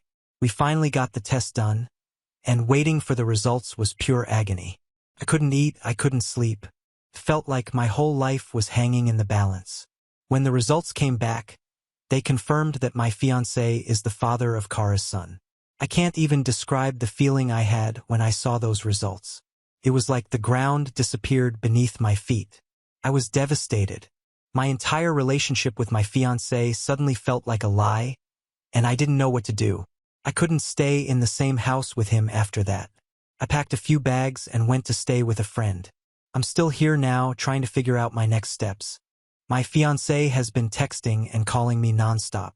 He's begging me to come back and talk things through. He says he didn't know about the kid and that it doesn't change how he feels about me, but I don't know if I can move past this. He knew he had been with Kara, and he never told me. That betrayal alone is enough to make me question everything. And now that there's a child involved, I just don't know what to do. I feel lost. I've spent the last few days crying, not knowing what my next move should be. Do I break off the engagement? Do I try to work things out? I love him, but this whole situation has shattered my trust in him. I don't know if I'll ever be able to look at him the same way again. He has a child with my stepsister, and it's a constant reminder of everything that's happened. How do I even begin to deal with that? As for Kara, things are not going well for her either. From what I've heard, Matt has hired a very expensive lawyer who has a reputation for winning, and he's not making it easy on Kara at all. Aside from fighting for Kara to pay Matt back the child support he sent, the lawyer also reevaluated Kara's finances and realized that she was not fit to be a parent. CPS got involved, and my nephew was briefly taken in by the state. My mom and stepdad managed to gain temporary custody of my nephew, so he's fine, but Kara is in shambles. She has made it her mission to tell everyone we know that I'm the reason that her son has been taken away from her. She has also not stopped texting and calling me to remind me of what a horrible person I am. She's still accusing me of stealing her baby daddy, so she's not really sorry about what she did. I'm honestly just so overwhelmed by everything right now. I never thought my life would turn into this kind of drama, and I'm at a loss for what to do next. If anyone has any advice, I could really use it right now. I'm not sure where I went wrong, but I feel like I've lost control of everything in my life. Update 2. Hey everyone, I read all your comments on my last post, and wow, thank you so much. It really helped to hear so many different perspectives. I needed that push to clear my head and figure out what to do next. After sitting with everything for a few days, I finally decided to go back home and have a serious conversation with my fiancé. When I got back, it wasn't easy. We sat down and I told him exactly how I felt. I explained that it wasn't just about Kara anymore. It was about our relationship and the future I thought we were building together. Seeing the paternity test results broke something inside me. I told him that even though I loved him, I didn't see how we could move forward knowing he had a child with Kara. I've always wanted to be child-free, and this situation made it even clearer that I wasn't prepared for a life where his child and Kara would always be in the picture. If he wanted to be a father to my nephew, I wasn't going to stand in his way, but I knew it meant we couldn't be together the way I had hoped. We talked for hours, and I could tell he was struggling too. He admitted that he felt overwhelmed by everything. He said he was blindsided by the paternity results and never expected that night with Kara to come back to haunt him. He told me he never wanted kids either, but now that he knew he had a son, he couldn't ignore it, and honestly, I respect that. I get it. It's not the kid's fault, and my fiancé or ex-fiancé, I don't even know what to call him anymore, is trying to do the right thing. But the truth is, I don't think I can be a part of the situation. By the end of our conversation, we decided to put the wedding on hold. We both agreed that it wouldn't make sense to jump into a marriage with so many unresolved issues hanging over us. Instead, we're going to try couples counseling to see if there's even a path forward for us. Honestly, I'm not holding my breath, but at least it feels like I'm doing everything I can to make the right decision. If nothing else, I want to walk away from this knowing I gave it my best shot. Now, as for Kara, things are spiraling out of control on her end. Like I said before, her ex-husband Matt is coming at her hard with legal action. The courts are demanding that she pay back every cent of the child support she took from him under false pretenses. She's drowning in legal fees, and from what I've heard, she had to sell off a bunch of her stuff just to afford her lawyer. CPS is still involved, and my mom and stepdad are taking care of my nephew for now. 2 days ago, Matt reached out to me again. He's apparently grateful that I tipped him off, and he's decided that I needed to be updated on what's been happening. Apparently, Matt had requested a second test to confirm that Kara's son wasn't biologically his after she forged the one claiming that Matt was the father of her son in order to get child support. He wanted to cover his bases, and while this one also said that he was not the father, it revealed something new. Turns out that Matt isn't the only one Kara scammed. Apparently, Kara was also conning another guy who she also cheated on Matt with as well. Yeah, another guy aside from my fiancé. She's a serial cheater, apparently. She never asked my fiancé for child support because he was just starting his own business and wasn't rich enough. She had been secretly hitting this other guy up for child support at the same time she was collecting from Matt. The other guy obviously had no idea that she was already taking child support payments from Matt and had been sending her a good amount of his paychecks. Not only that, but he was also apparently very involved in my nephew's life and is the closest father figure my nephew has had. Kara had been milking both of them for years and kept switching between sad stories about how hard it is to be a single mom to cover her tracks. I'm still trying to wrap my head around how she thought she could get away with this, but the court caught on, and now both men, Matt and the other guy, are teaming up to sue her. Kara is not just in legal trouble for fraud, but she's also looking at potential jail time, and if that weren't enough, the other guy is fighting for custody of my nephew. He claims that he had been raising Kara's son and paying child support because he assumed that the child was his. He claims that he has served as the child's father in every meaningful way, especially because the child's biological father, my fiancé, has had no involvement in the child's life. From what Matt has told me, the courts are very much in favor of this other guy. I wish I could say I was surprised, but honestly, this is pure Kara. She's always scheming, always looking for someone to blame, and now it's all catching up to her. The fallout from all of this has been absolutely insane. My mom and stepdad are freaking out because if the other guy wins custody, it means my nephew could end up with someone who they don't know. They've even hinted at the idea that I should step in and offer to help with custody since I'll eventually be part of the family if I stay with my fiancé. The sheer audacity has left me speechless. I told them that I have zero intentions of becoming a parent, and especially not under these circumstances. There's been a lot to process. I still don't know how things will play out in my own life, let alone what's going to happen with Kara. My life feels like a soap opera, but I'm doing my best to keep my head above water. I'll keep you all posted if anything else happens, but for now, I'm just taking things one day at a time. Update 3. Hey everyone, it's been 6 months since my last update, and things have been a lot. I think I should start off by telling you about what happened with Kara and my nephew. After a whole lot of back and forth in court, the judge ruled in favor of the other guy, the one Kara had been scamming alongside Matt. He was granted full custody of Kara's son. From what I've heard, he's a good guy, and since he's been a consistent presence in the kid's life, the court decided it was in the child's best interest to stay with him. My nephew is living with someone who genuinely cares for him, and honestly, I think that's the best possible outcome. Kara, on the other hand, got hit with fraud charges for taking child support from both Matt and the other guy at the same time. She was charged with child support fraud and misrepresentation. Luckily for her, she didn't get jail time. Instead, she was ordered to pay back everything she took from the two men and was sentenced to some hours of community service. Honestly, I'm surprised she got off as lightly as she did, but it's not my problem anymore. She's finally facing the consequences of her actions, and that's all that matters to me. As for my relationship with my family, things are a bit rocky. My mom and stepdad are still disappointed that I didn't step in to help with custody, but they've backed off a bit now that everything's settled. They've been trying to reconnect with me, but I've been keeping my distance. It's not that I don't love them, but after everything that's happened, I need time to heal. I'm not ready to fully forgive them for how they handled this whole situation. They chose Kara's side for too long, and it's going to take a while for me to trust them again.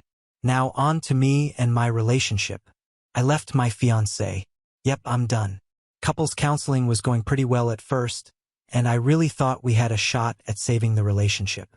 I was even starting to come around to the idea of being part of his son's life. Maybe we could find some weird middle ground where I stayed child-free but was still supportive in my own way. I thought we were making progress until Kara interfered again. One night, she showed up at my house. It was late, and I was getting ready for bed when I heard someone banging on the door. I opened it, and there she was, standing there with this wild look in her eyes. She pushed past me and started accusing my fiancé of knowing the truth about her son's parentage all along. She said he kept quiet because he didn't want to ruin his relationship with me. I couldn't believe what I was hearing. I tried to fight back and tell her she was wrong, but she refused to even look at me. She just kept pressing him to tell the truth and demanded that he admit everything.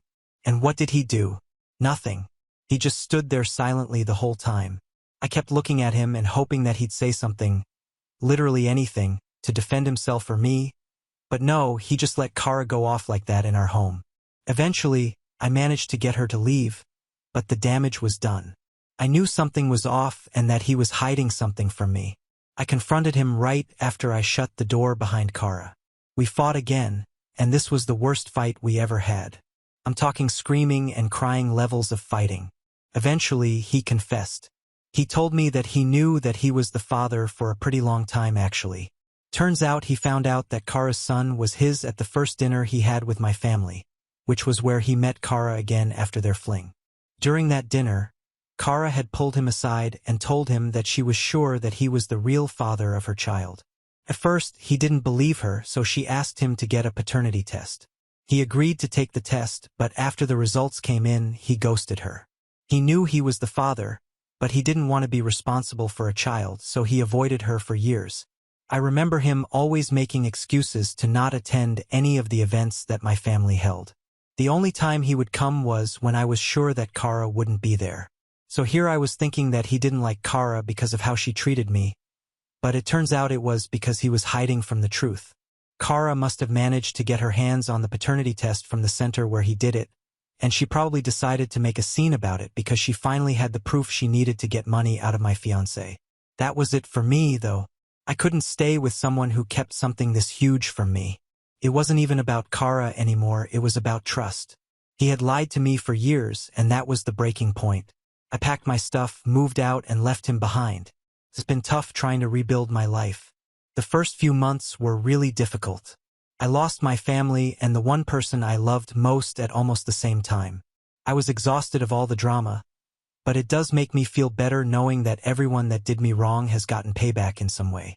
My ex-fiancé no longer has me, Kara can no longer scam anyone, and her son is now in the custody of the very man she was robbing, and my family has limited contact with me. Thank you to every single one of you who commented because that really gave me the courage to go on. Now on to the next story. Story 5. My wife started buying expensive things and redecorating our house without asking after I got a promotion, then secretly flew to Miami and left our kids. So I filed for divorce and blocked her cards. My wife, Meredith, and I, both 38, have been married for the past 10 years, together for almost 13. We had a fairly normal relationship with no affairs, no major misunderstandings, and even our families get along well together. We also have 2 wonderful kids together, a 7-year-old daughter and our 5-year-old son. Both of us come from pretty similar financial backgrounds. Our parents brought us up comfortably, but we were not spoiled, so I really don't understand how she picked up this habit of being a spendthrift whenever she thought that she could afford it even a little bit. I guess that's been my only gripe with her throughout the course of our relationship, that sometimes she doesn't understand that we shouldn't splurge as soon as we get some money. But she's from the it's just money school of thought, and that's one thing that we've always kind of been in disagreement about, but it's never been a big enough deal for us to seriously fight about it, and we've almost always just let it go. This started turning into a big deal a year ago when I was promoted to the CFO position in my company, and that came with a pretty significant pay raise.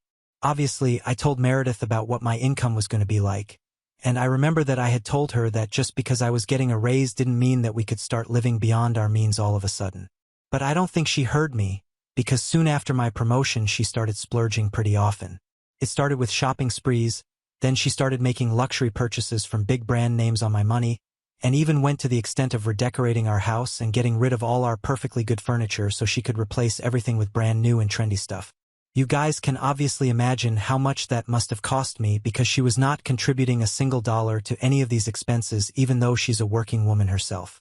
The only difference is that she is a high school teacher and works shorter hours in comparison to me since I'm in corporate, and I have to admit that she takes care of most of the household chores as well as spends the most amount of time with our kids. And that was also her defense in the beginning. She said that she was sick of just working all day long, and she felt like she deserved a reward as well for everything that she had done, because when I would have to work late into the night and go away frequently on work trips before my promotion, she would be the one holding down the fort at home, and with 2 young kids it was not something easy to accomplish either. I could understand where she was coming from, so even though I would try to get her to cut down on her reckless expenditures, I didn't actually do anything to try and stop her except just talk to her and hope that she would understand my concern. But she didn't, and everything just kept getting worse. She just kept spending more and more money, and I'm not a miser, but every time I would try to talk to her about her spending habits, she would make me feel like one, and she would make me feel so guilty for stopping her. Recently, we had been fighting a lot over our finances because even though I was making good money ever since my promotion, we had hardly been able to save anything because of her exorbitant expenditure. Then last week, she crossed all limits because when I came back home from work, I noticed that the babysitter had been called, and instead of Meredith, she was looking after the kids. I was obviously very confused because we usually only call the babysitter when both of us have to be out, and she hadn't told me anything about going out that day, which she usually does, even if it's just to go out with her friends for brunch or whatever, and I do the same for her. I tried to call her a couple of times, but I couldn't get through to her, so I had the babysitter explain what was going on, and she told me that apparently Meredith had paid her to stay with her kids for a weekday and night, and it left me feeling even more confused since I had no idea what was going on. I let her handle the kids while I kept trying to get through to Meredith and her parents, but none of them were picking up my calls.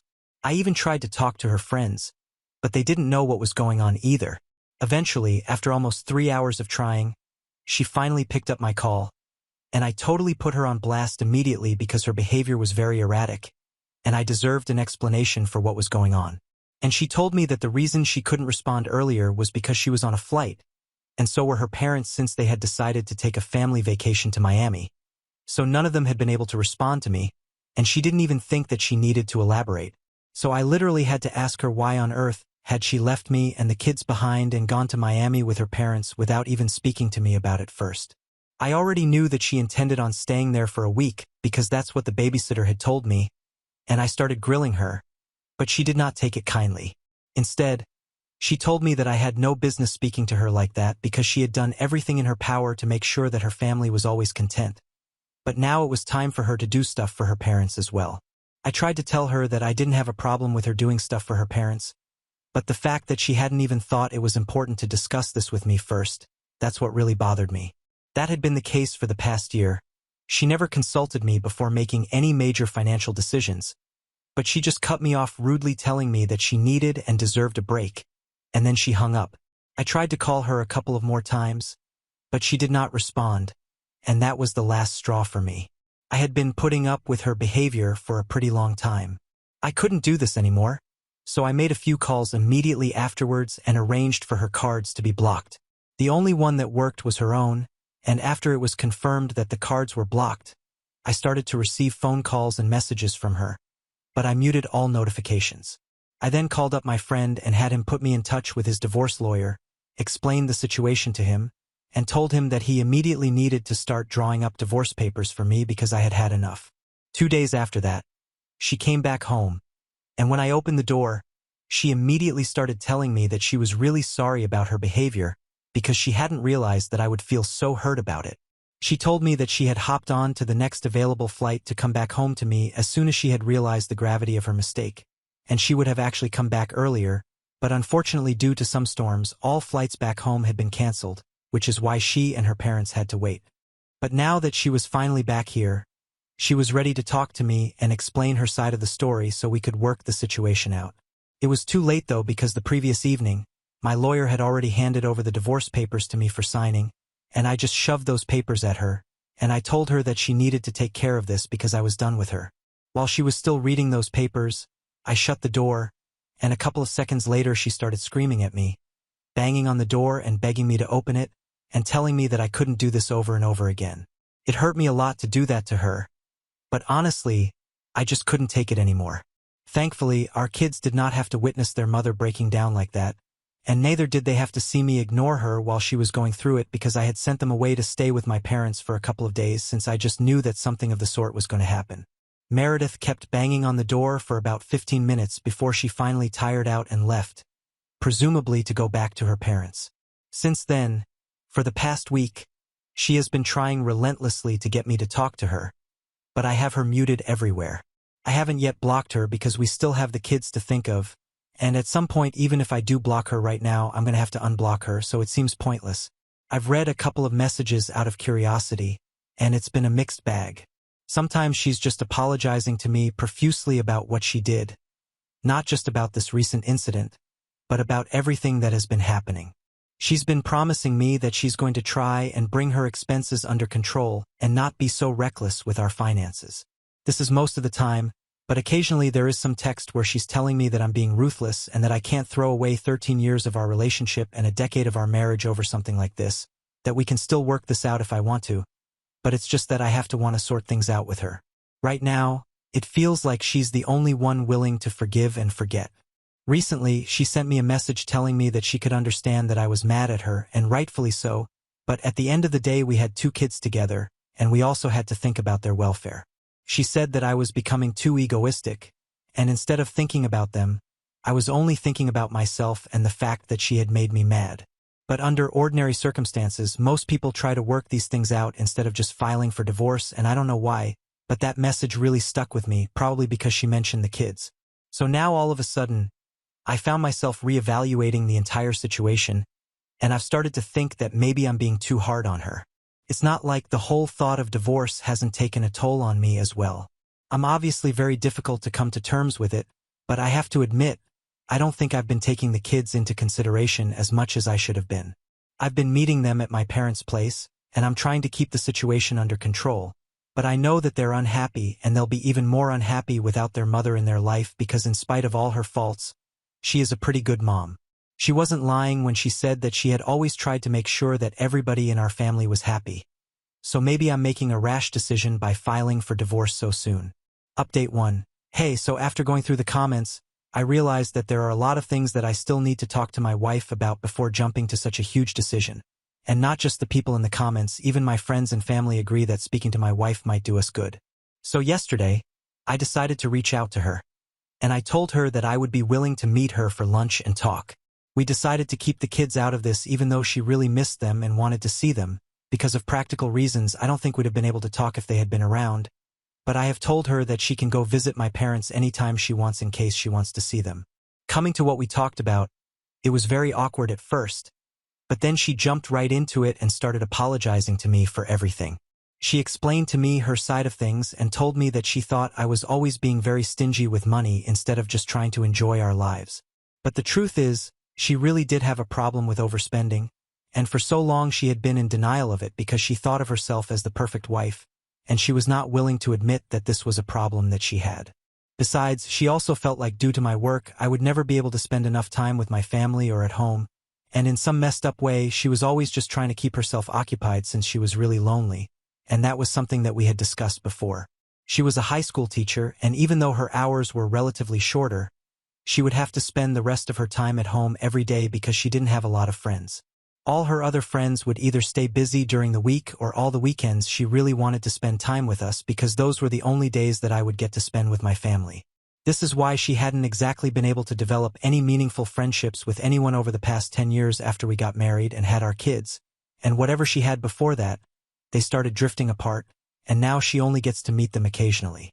She told me that she thought that she was compensating for all that loneliness and boredom by going shopping because retail therapy is the one thing that actually did bring her a lot of happiness. She got busy with redecorating our house, shopping sprees and pledges and all that stuff because it kept her busy, and for some reason, she used to feel like she had done something productive with her time and money. It's just that she never seemed to realize that she would go over the normal limits of spending, and that's what led to so many fights between us. She told me that she was really sorry about it and said that she should have spoken to me about it, but she found it very difficult to admit to herself even that this was an actual problem. Now she had started crying while telling me this, and I could actually understand just how lonely she had become, because it's true that after marriage and kids, she hardly had any time for herself, and I have to acknowledge the fact that a large part of this, if not all, was because of all the sacrifices that she had made for me and our family.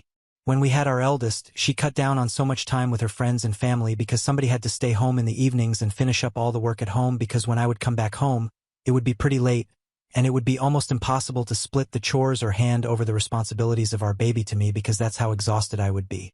And then when we had our second child, she went above and beyond to handle 2 kids and the responsibility of the household so that I wouldn't face any trouble.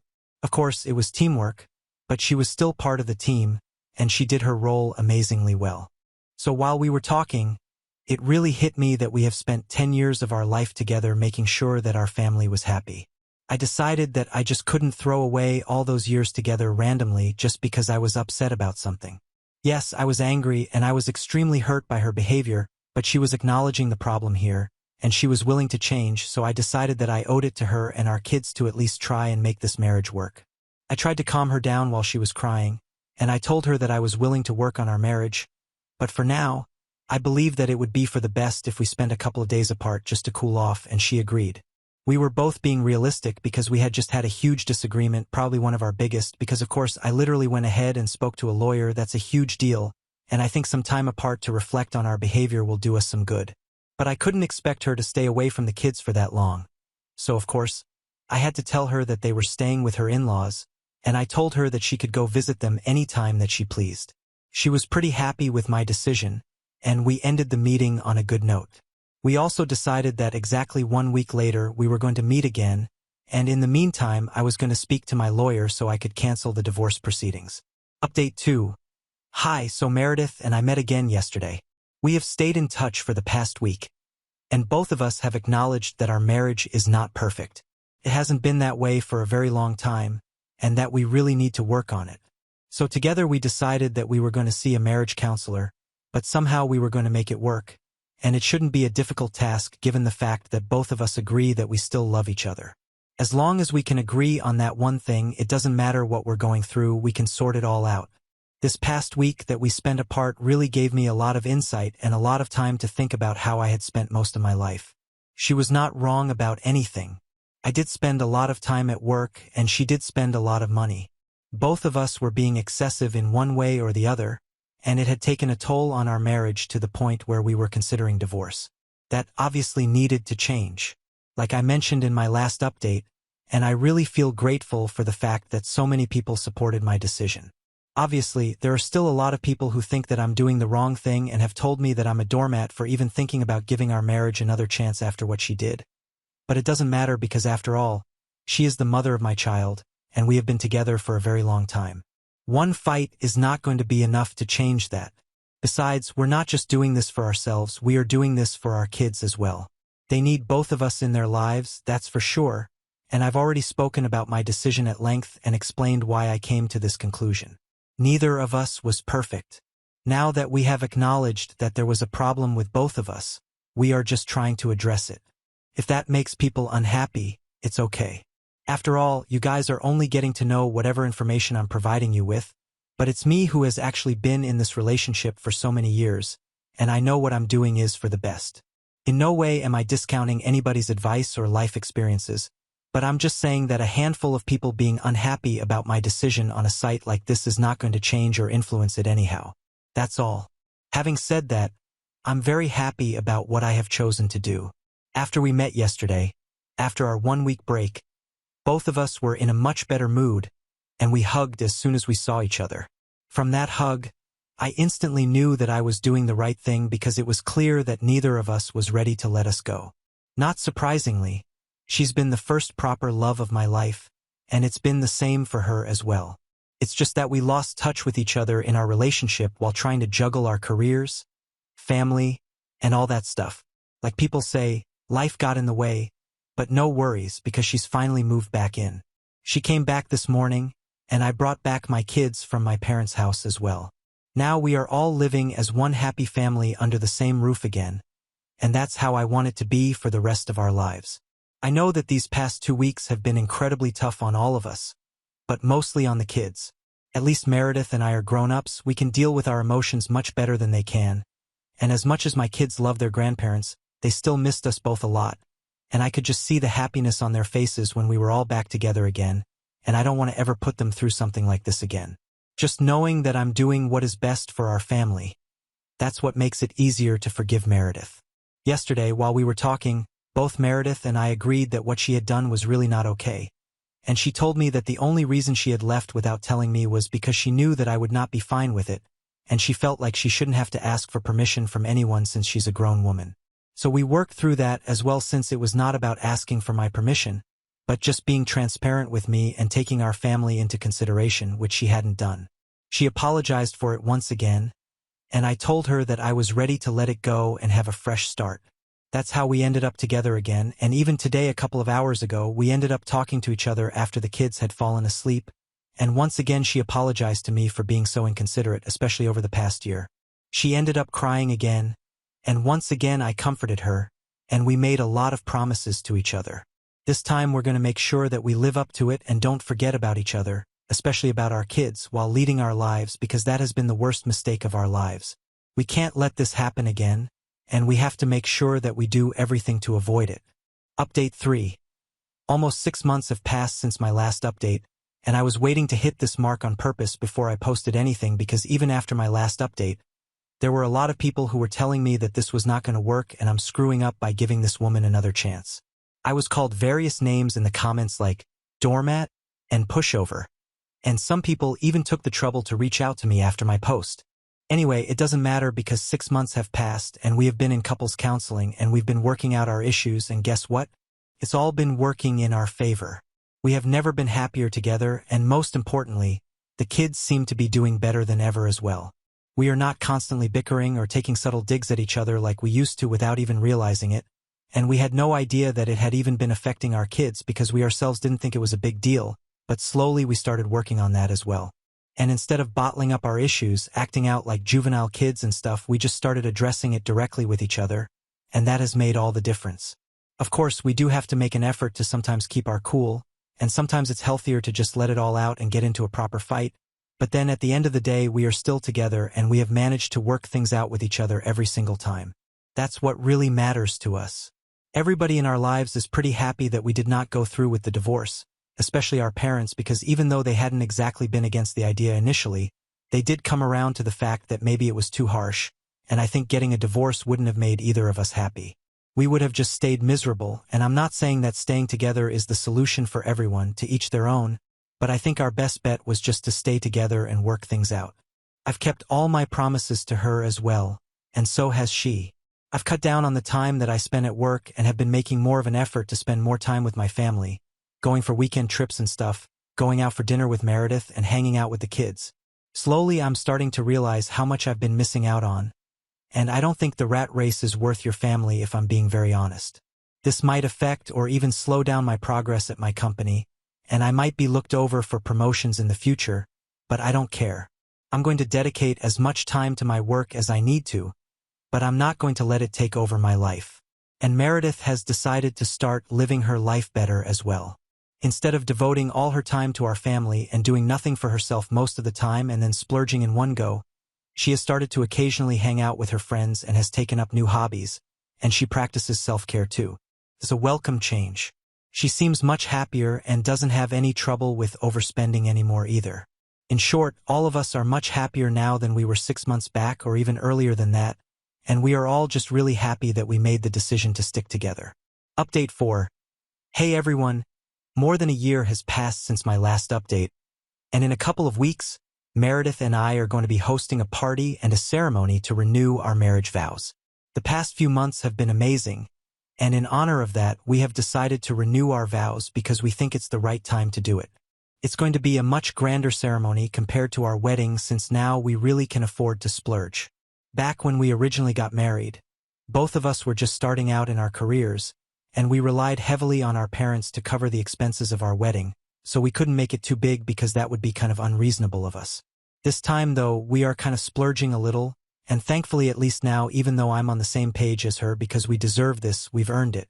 But that's not even the best part, because yesterday she presented me with a pair of very expensive platinum cuff links and told me that she had been waiting until the event to give me her gift, but she just couldn't wait because she wanted to see the look on my face.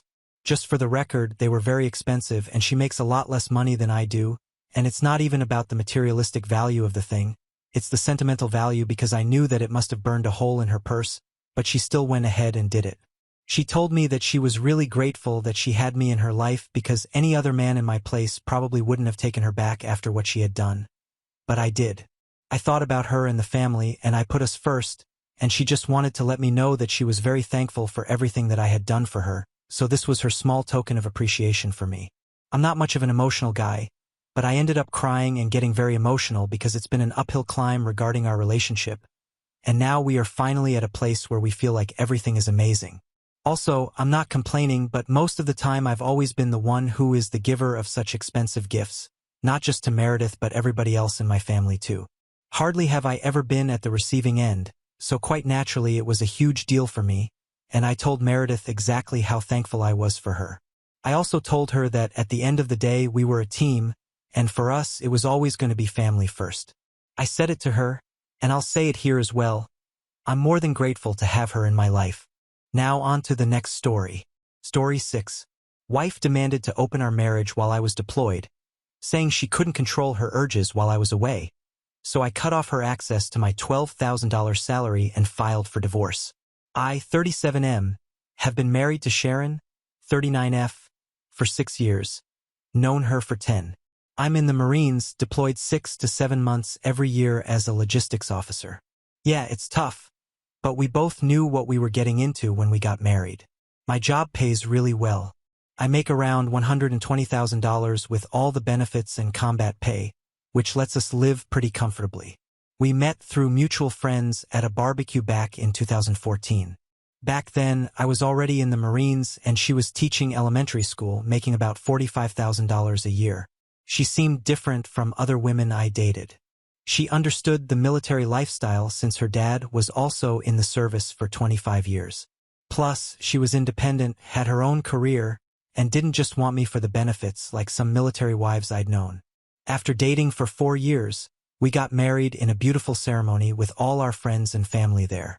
Her dad, being a veteran himself, was especially proud to have another military man in the family.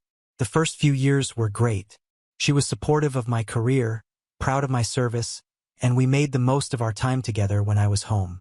When I was deployed, she kept herself busy with teaching, her book club, and our friend group, lots of other military wives who understood what she was going through. We had a system that worked: weekly video dates, care packages, and she'd fly out to meet me at some ports when possible. I even bought her a nice 4-bedroom house in a good neighborhood near her school, got her a new car every few years, and made sure she had everything she needed. She always said she didn't mind the deployments because the time we had together was worth it, and she was proud to be a military wife. We talked about having kids eventually but agreed to wait until I could get a desk job since she didn't want to raise them alone half the year. Life was perfect until everything went to. Things started changing about 6 months ago, though I didn't see it at first. Sharon started going out more with a new group of friends from her yoga class, mostly single women or divorced moms from her school. She'd post pictures of their girls' nights at fancy restaurants and clubs, places we used to go together. I didn't think much of it then. Figured she was just trying to stay busy while I was away. She also started caring more about her appearance, buying expensive clothes, and getting her hair done every few weeks. Again, I thought maybe she was just treating herself with the money I was making. She even joined a gym with a personal trainer, saying she wanted to feel good about herself. Now, looking back, all these changes were red flags I missed. We were having our regular date night over video call. I had just gotten back on the ship about 3 to 4 weeks ago. These video dates were our thing. We'd both get dressed up nice, have dinner and wine together, even though we were apart. It helped keep us connected, you know? This particular night, I was having a great time telling her about some funny stuff that happened during training that day. Then, out of nowhere, she says, "I have something to say. Let's open our marriage." I thought I misheard her at first. The wine went down the wrong pipe and I started coughing. When I looked at the screen again, hoping to see her laughing at my reaction, she had this dead serious look on her face. I was still in a good mood from earlier, so I tried to joke it off. "Okay, what's the punchline? What are you up to?" I kept trying to make her crack a smile, but she wasn't having any of it. She got all pissy about my reaction and was like, "Are we done? Can we get back to serious talk?" That's when it hit me, holy shit, she actually meant it. I put my wine down and asked her what was up. She starts going off about how she's been thinking about this for a while and decided opening the marriage would be best for us. According to her, even though we'd been married 6 years, she felt like she was living a single life most of the time. She said it was practically impossible for any woman to control her urge for 6 months, and she was tired of the cycle. She'd been dealing with deployments for over a decade, counting our dating years, and claimed she'd forgotten what it was like to have sex whenever she wanted. Half her life was spent craving it, apparently. The way she talked about our marriage, reducing it to just sex, made me feel sick. I couldn't wrap my head around what she was saying. After 10 years together, 6 of them married, she springs this on me. I took a deep breath and said, "Look, I get it's hard for you. I appreciate everything you do to keep us going, but this is what my job requires. The distance isn't something I can change right now. We've had talks about the deployment challenges before early in our marriage. We even discussed me switching to a desk job, but the opportunities never lined up, and honestly, I love what I do." Sharon knew that and seemed to support it at least until now. She got all pissed off when I tried to have a rational discussion. I suggested we talk about it later when we're both calmer, but she insisted on settling it right then. She went off again about how lonely she is, spending birthdays and anniversaries alone, going to doctor appointments by herself. She started crying while talking about all this. Look, I get it's tough. I miss plenty of important moments too, but what the hell am I supposed to do about it? This is literally what she signed up for when she married me. When we first got married, lots of people told us to have a kid to keep her occupied during deployments, but Sharon wasn't ready to be a single parent half the year, and I agreed. Dumping that responsibility on her wasn't fair, so we decided no kids until I got a desk job. Now I'm wondering if that decision made her loneliness worse, but still, opening the marriage, that's fucked up. I asked if she was breaking up with me.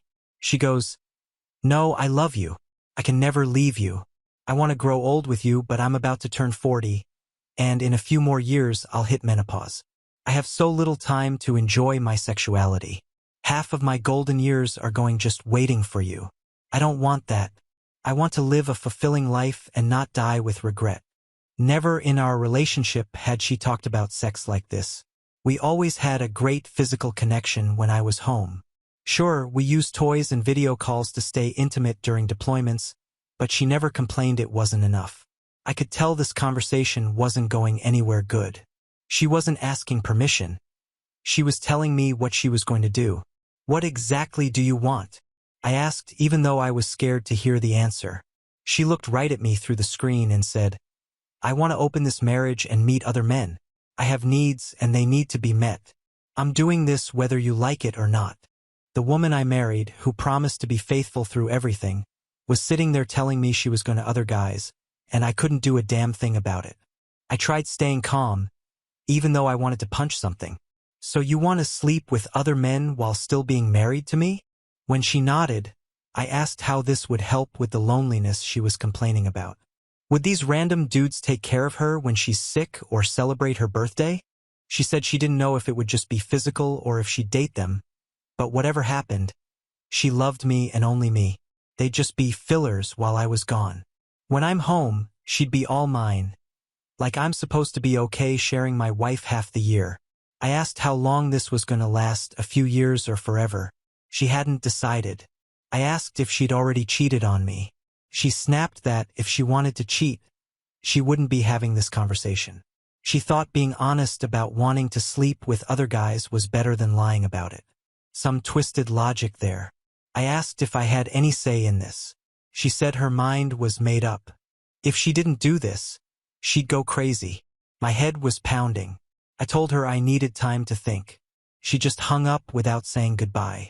You know what makes this whole thing more fucked up? I just left home 3 to 4 weeks ago after spending 3 months together. Everything seemed perfect during my leave. We went to Hawaii for our second honeymoon, fixed up the house like she wanted, and even talked about finally trying for a baby next year.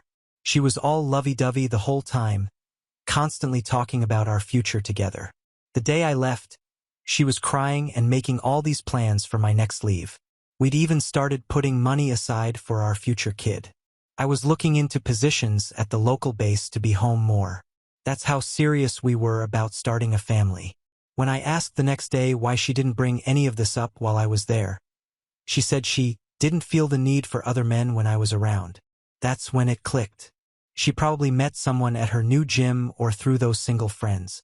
The timing was too convenient, just before I left. She'd mentioned this new personal trainer at her gym who was so motivating and had been giving her extra attention. I didn't think anything of it then, but now, the way she was pushing for this right after I left, it felt planned. Part of me wanted to believe this was just about loneliness, but I'm not that naive. My buddy Mike went through something similar last year. His wife asked for an open marriage during his deployment, and it turned out she was already seeing someone. They're divorced now. I asked Sharon again if this was really what she wanted, if she'd thought about what it would do to us, to all our plans for the future. She said yes, without hesitating, like those 3 months of planning our life together meant nothing. I decided to really push her on the details, not because I was considering it, but to understand her fucked up logic. I asked about the setup. Could I see other women? How would we handle money? Her answer showed how selfish this whole thing was. She said she hadn't thought that far ahead. She just wanted someone for her needs while I was gone. But when I'm home, it would be just us.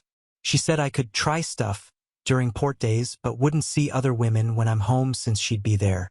According to her brilliant plan, we'd see how it goes and maybe close the marriage again once she was done exploring. I'd had enough. Look, this isn't what I signed up for. I wanted a monogamous marriage, but since you've made up your mind, I won't stop you. Just remember, I'm not going to sit here and take it. There will be consequences. She had the nerve to ask what I was going to do about it. I calmly told her, first, she'd need to handle her own expenses. No more money in our joint account. Second, we'd cut all communication. I don't want calls or texts while she's busy with her business. Third, I might start seeing other women too with no rules from her. She giggled and said she knew I'd come around, said she was excited and it would be fun. Then she went, I know you won't go too far. How can you leave such a ravishing beauty? And started taking her clothes off. I shut that down fast. My conditions start now. Have fun. Then I hung up. That was it. I stopped giving a shit about her. She tried reaching out, but I ignored everything. She started posting these obvious date night photos and vacation pics without showing the guys. But come on, a hot tub selfie with rose petals, candles, and 2 wine glasses? Not hard to figure out what's going on. Her sister texted asking if I knew what Sharon was doing. I told her straight up. Her sister opened the marriage without my consent because she's lonely between her legs. Sharon blew up my phone after that, but I couldn't care less. My next shore leave starts next week. Already got my brother looking for an apartment. Told him and my parents the whole story. Also hired a lawyer to start working on my case. I'm not rushing anything, want to do this right. Got plans to make her regret her choices. I'll update during my leave or after I get back. Thanks for reading if you made it this far. Update 1. I need to address something real quick before getting into what happened. People always seem to sympathize with military wives. Poor thing has to live alone even though she's married. Or what about her needs? And like that. Then they look at me like I'm the bad guy for not understanding her situation. Yeah, everything they say about it being hard is true, but nobody forced her to marry me. She lives in our 4-bedroom house with a pool that she could never afford on a teacher's salary. She drives a new BMW I bought her last Christmas, carries Louis Vuitton bags, and wears a Cartier watch worth more than her monthly paycheck. Every summer we vacation in Europe or the Caribbean. She gets her hair done at expensive salons, goes to yoga retreats, and never has to worry about bills. But funny how nobody mentions these perks when they're feeling sorry for her. She was living like a queen on my salary while complaining about being lonely.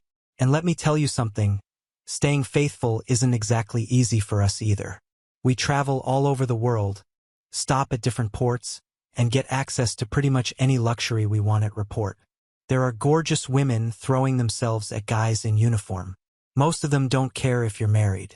My buddies joke that I could have a girlfriend in every country if I wanted, but I always stayed loyal because that's what marriage means to me.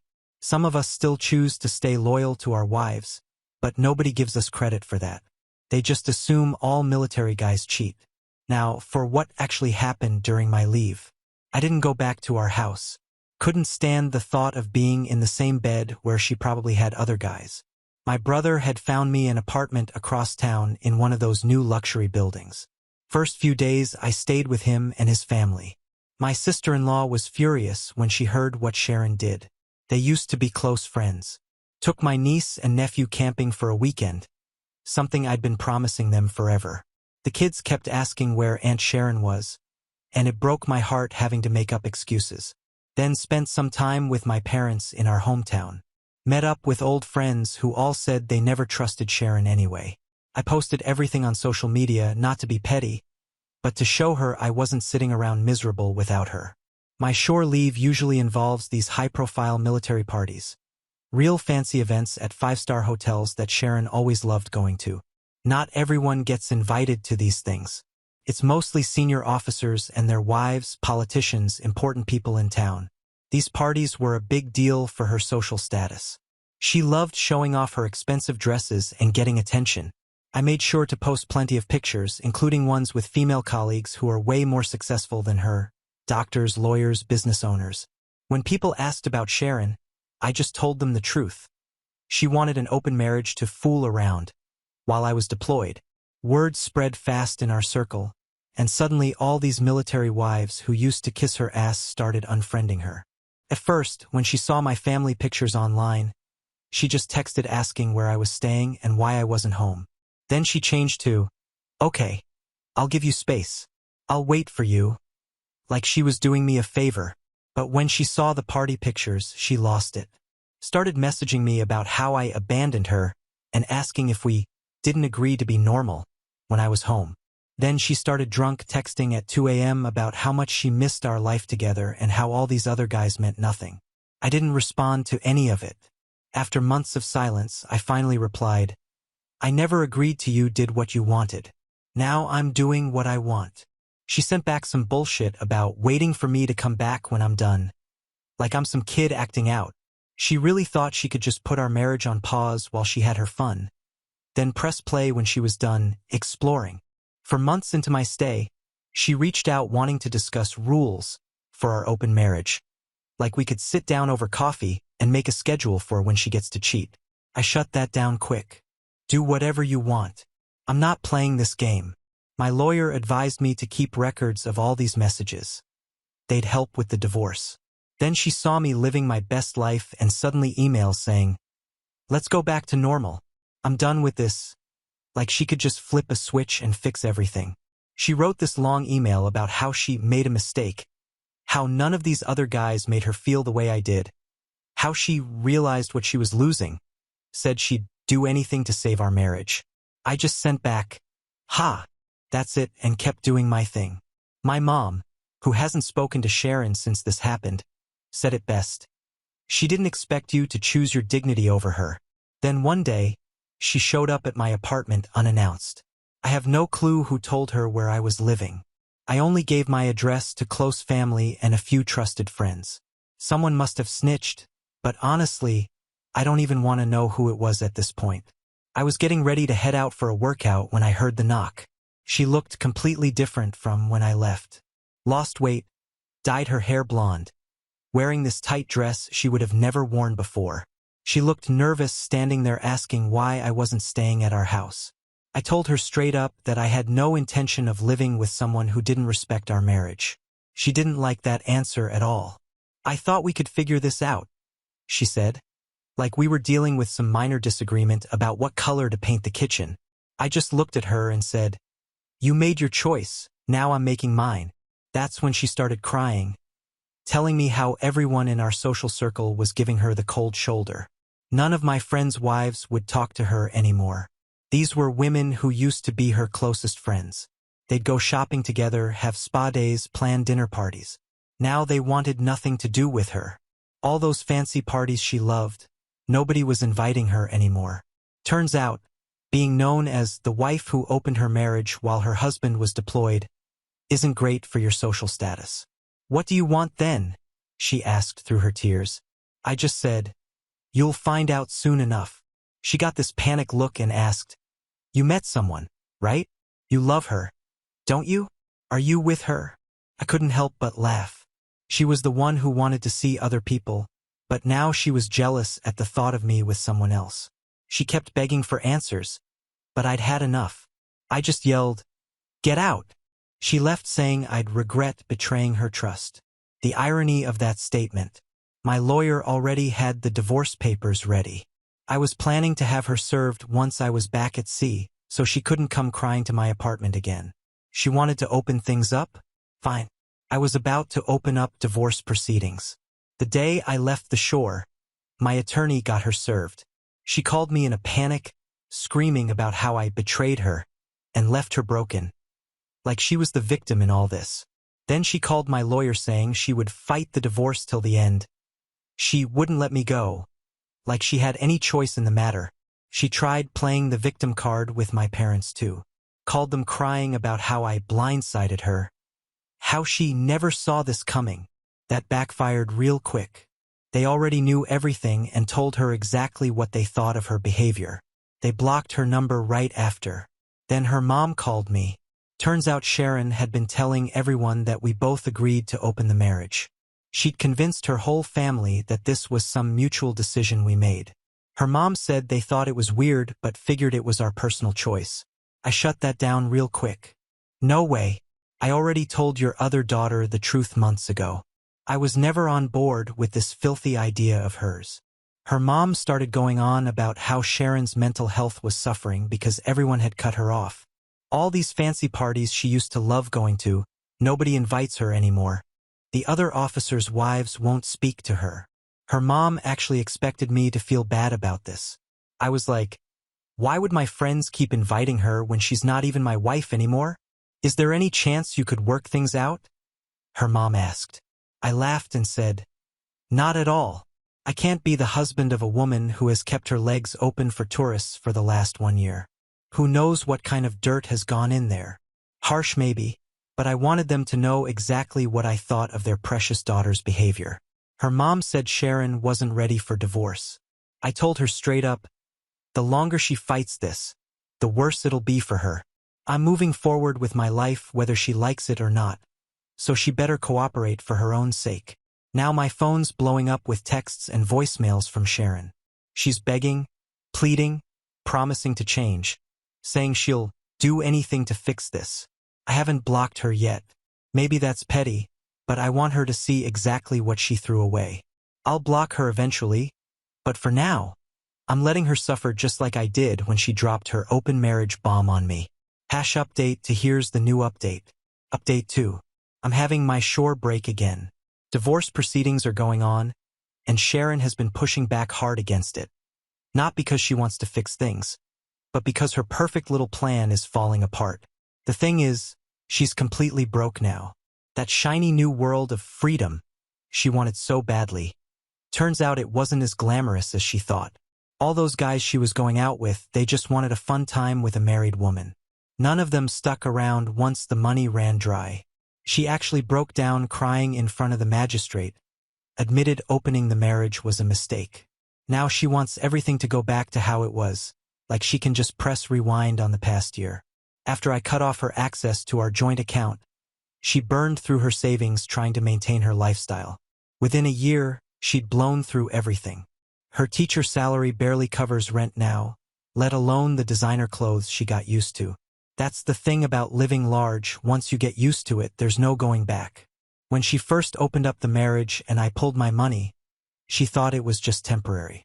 She figured she could coast on her savings until I came to my senses and started funding her lifestyle again. That was her brilliant plan. Play faithful wife during my breaks, then go wild when I'm deployed. Well, that plan blew up in her face. She begs for another chance at every court hearing. Let's start fresh, she keeps saying. Easy for her to say. She's not the one who had to deal with the humiliation and trauma. You know what really gets me? She deliberately dropped this open marriage thing right when my deployment started, giving herself 6 whole months to do whatever she wanted before I got back. Those first months at sea were awful. You're stuck out there with nothing but ocean around you, no distractions, just staring at the water and thinking about what's happening back home. Sometimes the dark thoughts get real bad. I can't even describe how hard it was to keep my shit together. Anyway, divorce is almost done, just one more court date. Asset division is settled, and it's fair, even though she's not happy about it. I'm selling the house. Can't stand the thought of keeping a place where she destroyed our marriage. She can't buy me out anyway since she can't afford half the price. Fine by me. I don't want to hold on to anything from that life. I actually love my new life. I'm doing better than ever. Met new people. Got a solid routine going. Feel free to live how I want. I'm not bitter about what happened. Honestly grateful that I didn't let her choices mess up my future. Not looking to date right now, but I'm open to whatever comes along. I've blocked Sharon on all my social media, but she keeps making new accounts to stalk me. I spot them easily, but I let her look. Let her see exactly what she gave up. Her Instagram used to be nothing but fancy parties, exotic vacations, and beach pics. Now it's just sad quotes about regret and second chances. Guess that's what happens when you fuck up a good thing. Now on to the next story. Story 7. GF left me and our newborn son without any warning. When she returned, she had hidden her cancer during pregnancy and chose our baby's life over treatment. But now I'm with someone new. I'm 34M. Never thought I'd be posting here. But recent events have left me questioning everything. This is going to be long, but I need outside perspective to help me process what's happening. First, I need to take you back to where it all began. I met Sarah, 33F, during our sophomore year of college. We were both taking an environmental science elective, and she caught my attention immediately. It wasn't just that she was beautiful. What really drew me to her was her passion. She could talk for hours about marine conservation, her dream of working with endangered species, and how she wanted to make a real difference in the world. I remember sitting in the campus coffee shop until closing time just listening to her talk about her latest research project. We dated all through college and things just clicked. We had the same weird sense of humor, finished each other's sentences, and had this uncanny ability to know exactly what the other person needed without asking. After graduation, we moved in together, and everything felt right. We had our struggles, sure. Entry-level jobs weren't exactly paying the big bucks, and we lived in a tiny apartment where the hot water would randomly cut out in the middle of showers, but we were happy. We had plans, dreams, and each other. I proposed on our 5th anniversary. I had this whole elaborate plan involving a scavenger hunt through all our favorite spots in the city, ending at the coffee shop where we had our first real conversation. But in typical fashion, nothing went according to plan. It rained all day. Half the places I'd planned to include were closed for renovations, and Sarah got called into work for an emergency. She'd achieved her dream and was working at a marine research center. I ended up proposing in our apartment, both of us soaking wet from the rain, eating takeout Chinese food on our secondhand couch. She said it was perfect. We spent the next year planning our wedding. Sarah wanted something outdoors near the ocean she loves so much. We found this beautiful venue on the coast with a ceremony spot overlooking the water. Everything was coming together. We had the dates set for the following spring, deposits paid, invitations designed and ready to be sent out. Then Sarah was pregnant. It wasn't planned. We'd actually talked about waiting a few years after marriage before having kids. But when that pregnancy test came back positive, we were overjoyed. Sure, it meant changing some wedding plans. Sarah didn't want to be visibly pregnant in her dress, but we were too excited to care. We pushed the wedding back a year and focused on preparing for our baby. The pregnancy itself was textbook perfect. Sarah had some morning sickness in the first trimester, but nothing severe. We converted our home office into a nursery, painting the walls with an ocean theme, of course. Sarah would sit in the rocking chair we'd bought, reading marine biology textbooks out loud to her bump, saying she wanted our baby to love the ocean as much as she did. But there were signs something was wrong. Small things I dismissed at the time but now haunt me. She started having these intense headaches around the 7th month. But the doctor said it was normal pregnancy stuff. She seemed more tired than usual, even for someone growing a human being, and there were moments when I'd catch her just staring into space. But whenever I asked, she'd smile and say everything was fine, just pregnancy hormones. James was born on a Tuesday morning in October. It was a relatively easy delivery, all things considered. Sarah was amazing throughout it all. And when they placed our son in her arms, I thought I'd never seen anything more beautiful. He had her eyes and a full head of dark hair. We spent 3 days in the hospital just being new parents, learning how to change diapers and swaddle properly. Sarah seemed different, but I chalked it up to new mom adjustment. She was quieter than usual, spent a lot of time just staring at James with an unreadable expression. The first couple of weeks at home were what you'd expect with a newborn. Exhausting but wonderful. We took turns with night feedings, figured out how to function on minimal sleep, and marveled at every little thing James did. But Sarah's behavior started becoming increasingly concerning. She'd spend hours just sitting in the nursery, even when James was asleep. She stopped eating regularly, saying she wasn't hungry. When I suggested she might have postpartum depression, she completely shut down the conversation. Then came that day. It started normally enough. James was 3 weeks old, and I needed to make a grocery run. Sarah seemed fine, was feeding James when I left. I remember kissing them both goodbye, telling them I'd be back soon. The store was crowded, and I ended up taking longer than planned. When I got home, the house felt wrong somehow, too quiet. I found the letter on James's changing table. Even now, 6 years later, I can quote it word for word. "I'm sorry. I can't do this. You and James deserve better than what I can give you. Please don't try to find me. Please don't hate me. Take care of our boy.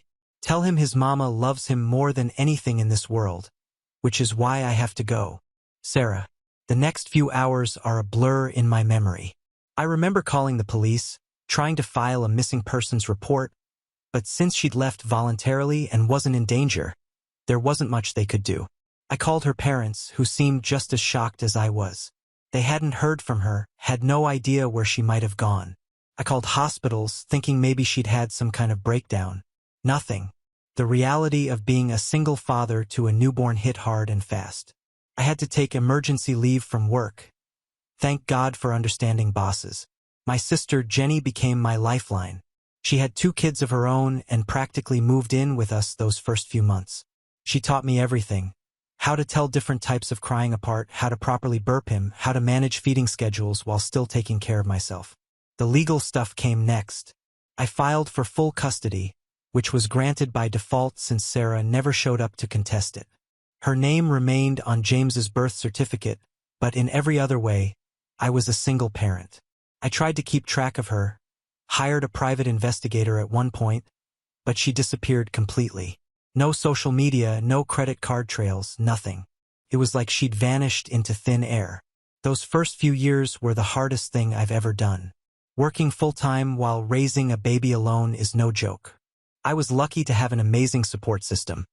My parents, Jenny, friends who'd show up with meals or offer to babysit so I could get a few hours of sleep. But the emotional toll was enormous. James would cry for hours sometimes, and I'd find myself crying right along with him, wondering if he somehow knew his mother was gone. I didn't date for a long time. Honestly, I didn't have the energy or emotional capacity for it. My whole world revolved around James and making sure he had everything he needed. But about 2 years ago, my sister convinced me to try online dating. That's how I met Emma.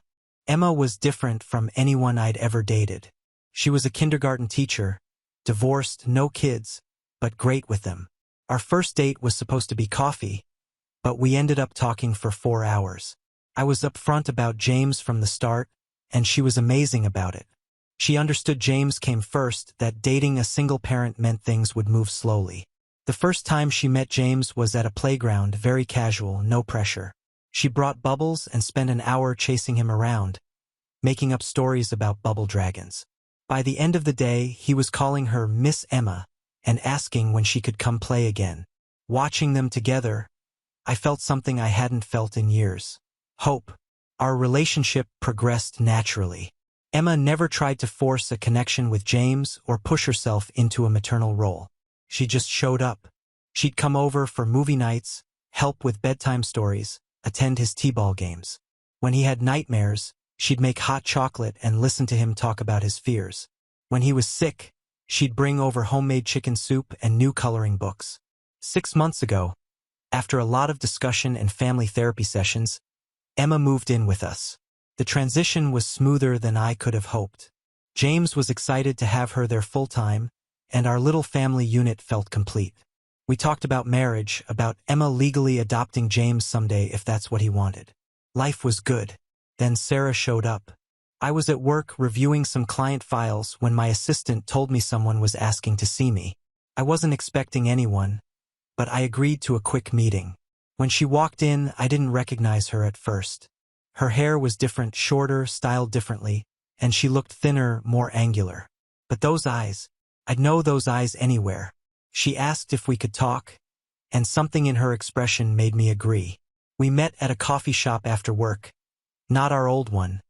I couldn't handle that. She ordered green tea, something she used to hate, and her hands shook as she held the cup. The story came out slowly, painfully. Shortly before James was born, she'd started having severe headaches and dizzy spells. She'd gone to the doctor without telling me, thinking it was pregnancy-related. It wasn't. They found an aggressive form of breast cancer already at stage 3. The doctors wanted to start treatment immediately, but she was pregnant. She chose to delay treatment until after James was born, knowing it could worsen her prognosis. She showed me medical records, hospital bills, documentation of years of treatment, multiple surgeries, aggressive chemotherapy, radiation. She'd gone through it all alone, living in a small apartment near the hospital, working part-time at a local aquarium gift shop to pay bills when she could. Her parents hadn't known either. She'd cut contact with everyone. When I asked why she didn't tell me, her answer broke my heart all over again. She said she couldn't bear the thought of James growing up watching her die, of having memories of a sick mother rather than no memories at all. She thought if she died, it would be easier for us to move on if we'd already learned to live without her. If she lived, she could come back and explain everything. She's been in remission for 2 years now. She's followed our lives from afar, found my social media, saw pictures of James growing up. She talked about how much he looks like her, how proud she is of all his achievements she's seen posted online. She cried when she talked about missing his first steps, his first words, his first day of school. Then she said she wants to come back, not just as James's mother, but she wants us, our relationship, everything we had. She says she still loves me, that leaving us was the biggest mistake of her life, even if she thought she was doing the right thing at the time. She wants another chance. I listened to everything. I tried to understand her perspective, to imagine the fear and pain she must have felt. But when she finished, I told her no. I explained about Emma, about the life we've built, about how James has finally stopped asking why his mother left him. I told her I would be willing to discuss supervised visitation eventually, after consulting with Emma and our lawyer, but that's all I could offer. She didn't take it well. She became upset, saying I was punishing her for trying to protect us. She's been calling and texting constantly since then. Her family, who I haven't heard from in years, is now reaching out. They say I'm being cruel, that she made a mistake out of love and fear, that she deserves forgiveness and a second chance. Some of their messages have gotten to me. They point out that Sarah sacrificed everything, her relationship with her child, her family, her entire support system, because she thought it was best for James. They say that kind of sacrifice deserves understanding and forgiveness. Her mother called me crying, saying she lost years with her daughter and doesn't want James to lose his mother too. But then I remember those years of pain, the nights spent wondering what I did wrong, the times James would cry himself to sleep asking for a mommy who wasn't there. So yet, even if I am the a-hole here, I won't agree to take her back. Emma has been incredibly supportive through all of this. She says she'll support whatever decision I make regarding James having a relationship with Sarah, but she's also honest about her concerns. James knows something is going on. He's a perceptive kid. I haven't told him about Sarah yet, but he's been asking questions about his birth mother more frequently lately, as if he can sense the upheaval in our lives. So here I am, Reddit. AITA for refusing to give Sarah another chance? Sometimes, when I look at James, who is so much like her in so many ways, I wonder if I'm being too harsh. Edit 1. Thank you all for the responses. To address some common questions. 1. Yes, I've verified her medical records. The cancer diagnosis and treatment were real. 2. She did try to send child support about a year after leaving, but I refused it. I was hurt and angry then. 3. Emma knows everything and has been incredibly supportive through this whole situation. 4. I have spoken with a family law attorney about the situation. While Sarah's parental rights were never officially terminated, my having sole legal and physical custody gives me the right to make decisions about visitation. Edit 2. For those asking about Sarah's current health status, she has been cancer-free for 2 years, and her doctors are optimistic about her long-term prognosis. However, they can't guarantee the cancer won't return, which is one of my concerns about reintroducing her to James's life. Update 1. First, I want to thank everyone who responded to my original post. Many of you asked for updates and clarification on several points, so I'll try to address everything while sharing how things have developed over the past month. After my initial post, I spent a lot of time reflecting on the feedback I received. Many of you pointed out that while Sarah's actions were devastating, her motivation came from a place of desperate love rather than malice. This perspective has helped me approach the situation with more empathy, even as I maintain firm boundaries for James's well-being. One of the first things I need to address is the verification of Sarah's story. Since many commenters were understandably skeptical, yes, I have thoroughly verified her medical records. The cancer diagnosis was real. Stage 3 triple-negative breast cancer, diagnosed at 32 weeks of pregnancy. The documentation shows everything. The initial diagnosis, her decisions regarding treatment delay, the subsequent surgeries, chemotherapy protocols, radiation treatments, and finally, her remission status. Reading through these records was like experiencing those lost years from a parallel universe. One where I could have been by her side through it all if she'd only let me. The medical records also shed light on something I hadn't fully processed from our conversation. Just how close we came to losing her entirely. Her oncologist notes indicate that by delaying treatment until after James's birth, her survival chances dropped significantly. She quite literally chose our son's health over her own, though I still struggle with her decision to face it alone. Regarding her current health status, she's been cancer-free for 2 years now. Her doctors are optimistic about her long-term prognosis, But as with any cancer survivor, there are no guarantees. This uncertainty plays a significant role in my hesitation about reintroducing her to James's life. The thought of him losing her twice, especially if he forms an attachment, keeps me awake at night. Many of you asked about child support and Sarah's attempts to contribute financially. Yes, she did try to send money about a year after she left.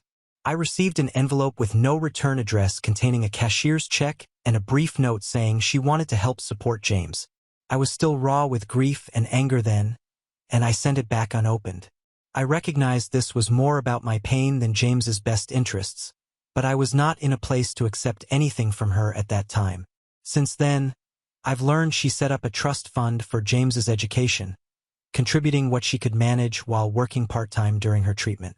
She never told me about it because she knew I would refuse it. The trust currently holds enough to cover about 2 years of college expenses. Emma's role in all of this deserves its own discussion. Many commenters asked how she's handling the situation, and I continue to be amazed by her. We've had several long conversations about what Sarah's reappearance means for our family. The legal aspect of this situation has also been a major focus. I've had several consultations with a family law attorney to understand our options and rights. While Sarah's parental rights were never officially terminated, my having sole legal and physical custody gives me significant control over any potential visitation arrangements. The attorney advised that while Sarah could potentially petition the court for visitation rights, judges typically favor maintaining stability in the child's life and would likely support a gradual, supervised reintroduction if any contact is allowed. Sarah's family's involvement has added another layer of complexity to the situation. After years of silence, I'm now fielding calls and messages from her parents, siblings, and even extended family members. Their perspectives range from understanding my caution to outright hostility over my reluctance to immediately welcome Sarah back into our lives. Her mother, in particular, has been persistent, sending long messages about second chances and the importance of family bonds. I understand their position. They lost years with their daughter too, and they see this as a chance to rebuild their family completely. But they weren't there during those dark years. They didn't hold a crying toddler who couldn't understand why he didn't have a mommy like his friends did. They didn't field questions from well-meaning strangers about James's mother or watch him scan crowds at school events looking for someone who wasn't there. Well, that's all for now. I will post an update soon if there is one. Update 2. First, I want to thank everyone who responded to my original and update post. Your comments and perspectives helped me process a lot of complicated feelings and gave me the clarity I needed to handle this situation. A lot has happened since then, and I think I owe you all an update. After my post gained a bit of traction, Sarah somehow managed to find it. She recognized our story and sent me a long email about it.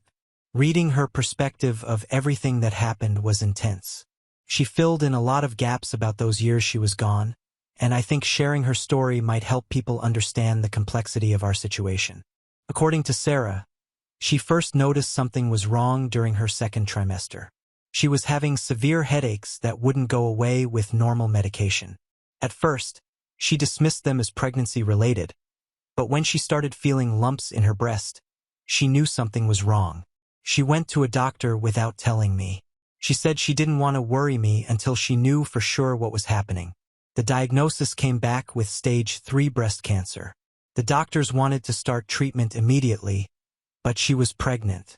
They gave her options on whether to terminate the pregnancy and start treatment or wait until after delivery but risk the cancer spreading. She chose to wait. She said she couldn't bear the thought of terminating when we'd been so happy about the baby. She shared her medical records with me, and they tell a brutal story.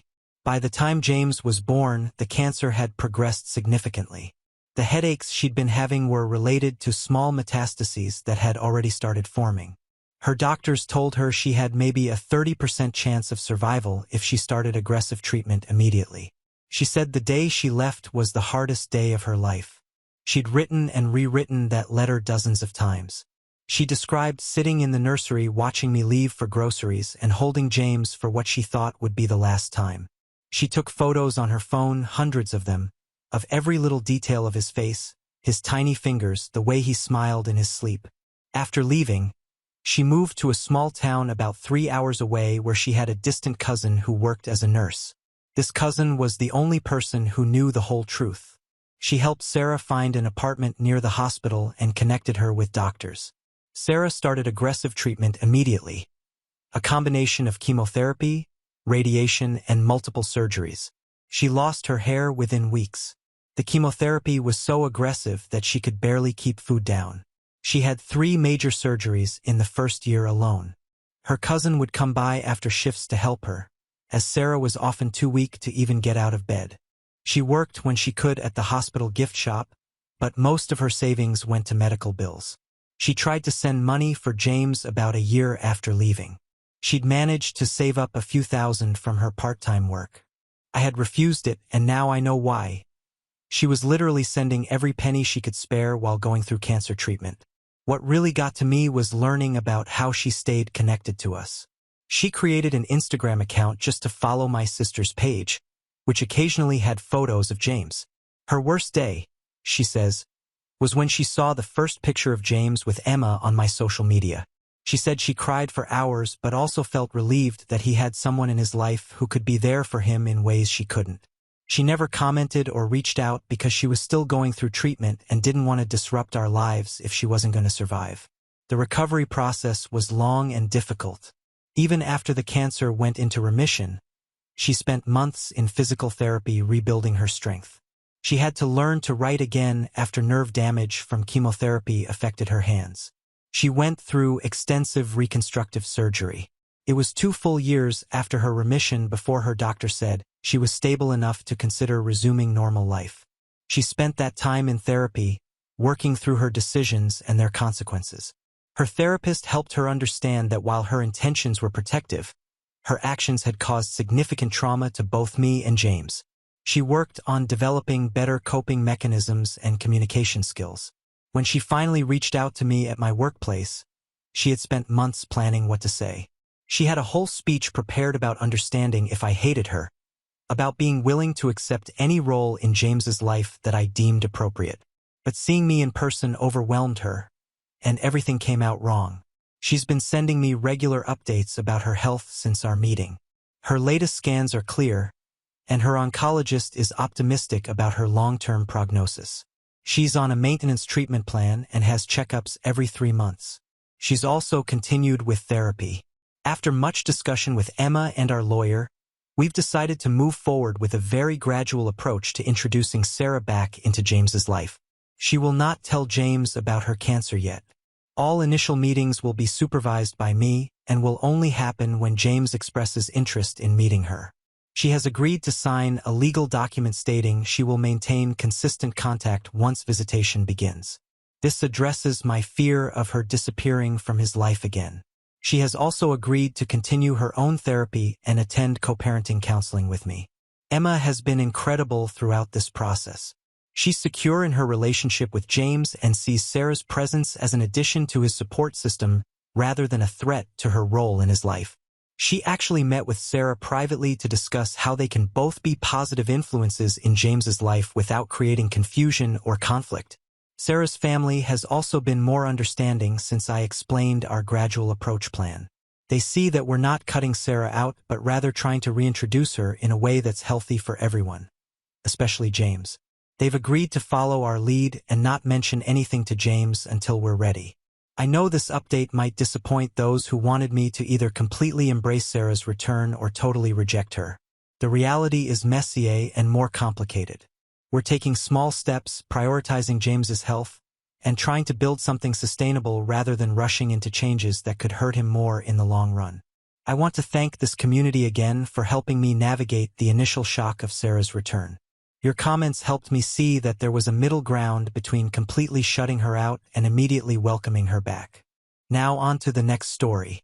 Story 8. Parents refused to come see me at the hospital when I got into a car crash while trying to visit my sister in labor and blamed me for getting hit by a drunk driver and lied to family. A couple of years ago when I was in college, I was in a horrible car accident where a drunk truck driver plowed into my car, and I ended up in the hospital for several weeks. I fractured an arm, and it took me a really long time to learn how to walk again, even more time for all the scars to fade away. And in spite of the fact that it has been almost 3 years since the accident, I'm still extra careful while driving. Even though the accident, it wasn't even my fault. The one thing that I do remember from that time was that my family had refused to show up to be there for me because my sister had gone into labor. Fun fact, I was actually about to surprise my sister by driving to the hospital where she was going to be giving birth when I ended up in that car accident. I was a couple of weeks away from graduation at the time, and my college campus was just a few hours away from my hometown, so it was quite convenient for me to travel back and forth. When I got the phone call from my parents that my sister had gone into labor and they were rushing her to the hospital, I decided to surprise her and borrowed a friend's car so I could travel there. However, on the way, I had an accident and had to be rushed to the nearest hospital. It was mostly my friends who were there for me around that time since my parents were too busy with my sister, and I totally understood.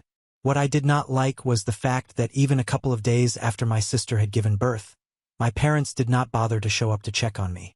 I called them several times after my accident, even though it was quite painful for me to do so, and I was slipping in and out of consciousness quite frequently.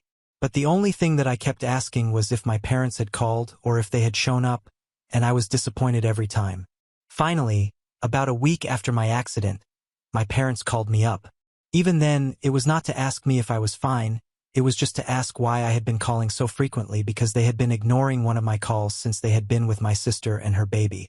I was shocked by how cold they were being with me, especially given the circumstances, but I still decided to ask them how my sister was and how the baby was doing.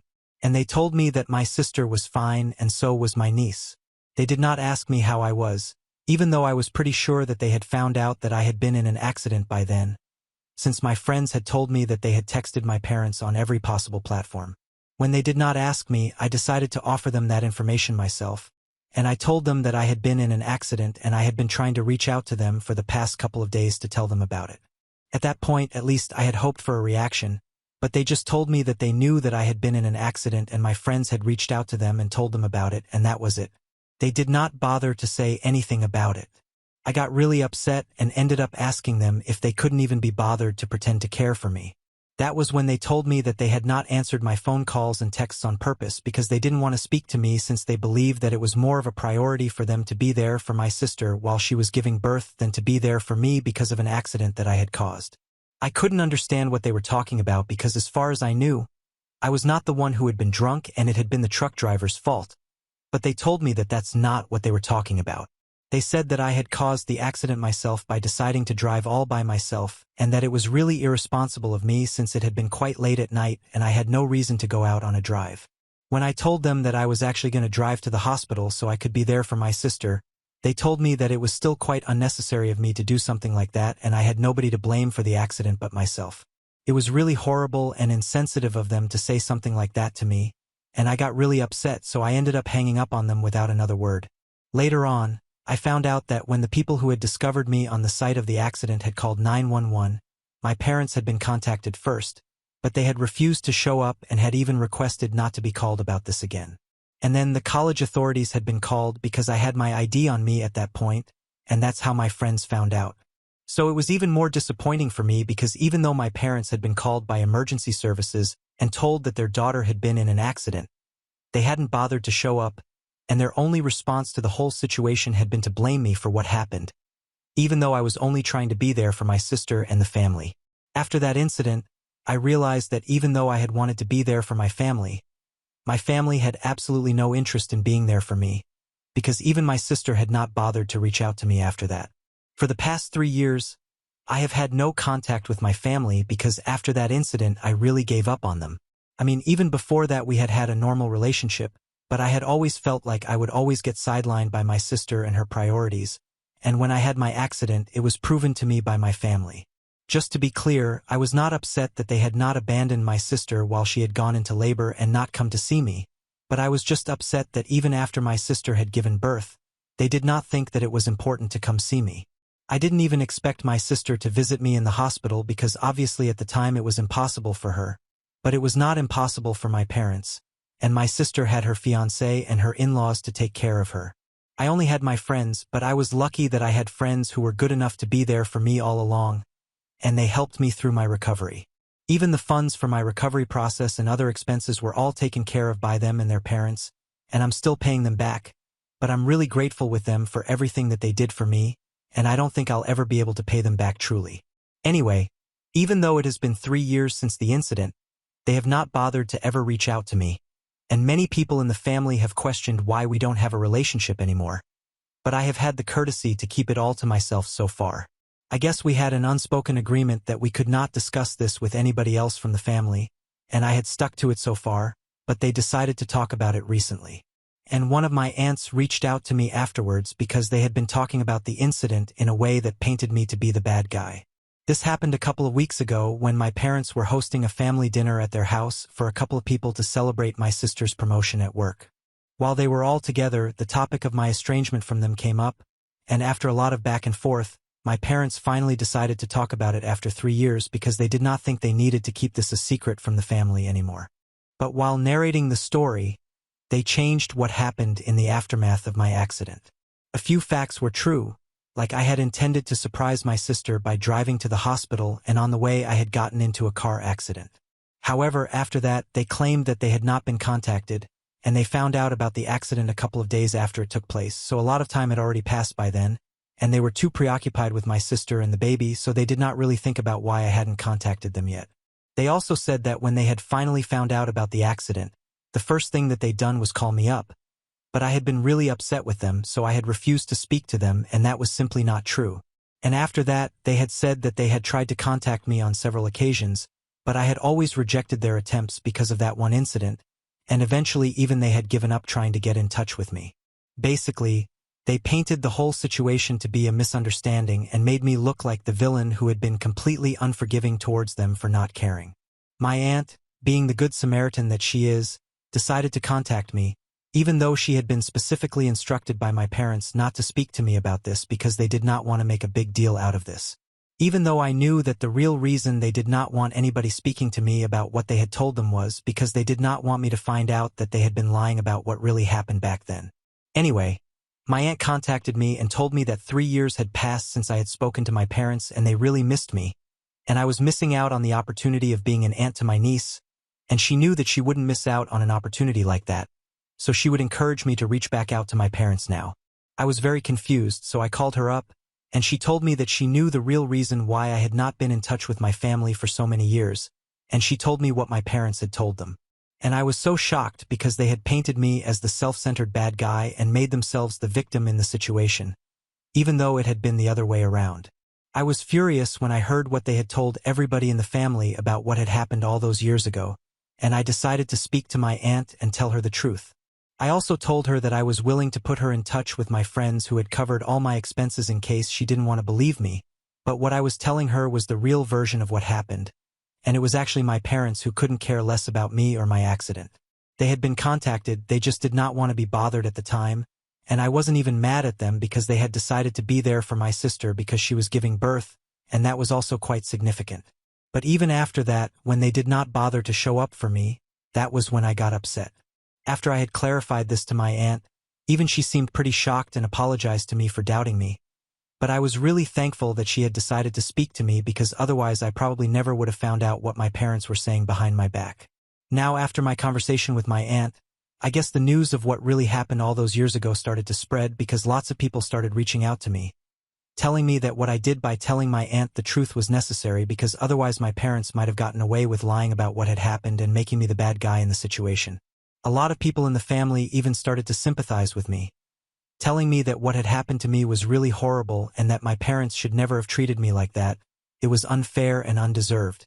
In a way, I'm really thankful to my aunt because she got people to hear her out and believe my side of the story, otherwise my parents would have gotten away with it, but it has become a bit troublesome for me right now because after my parents found out that I had spoken to my aunt about my side and she had spoken to other people about it, the rest of the family started to distance themselves from them. And I really don't understand how any of this is my fault because all I did was tell people the truth. That's it. In fact, it would be incorrect to even say that I told people the truth. I only told my aunt the truth, and she decided that she was going to tell everybody else. Anyway, they are blaming me for how the situation is turning out to be because right now nobody from the family wants to speak to them and everyone has pretty much been ghosting them, which is not a good thing because in a couple of weeks she is going to celebrate her daughter's 3rd birthday, and it's going to be the 3rd anniversary of my accident as well. But what they are concerned about right now is that since the family has found out the truth, they think that they are not going to be attending their birthday, and it's going to be pretty disappointing because my niece is excited about her birthday party and the entire family had been invited, but nobody has responded to the invitations yet. Some people have already declined it and haven't even bothered to offer an explanation. So that's what's going on right now, and even though my family has not spoken to me in 3 years, this has made them reach out to me, and they have been continuously trying to text and call me.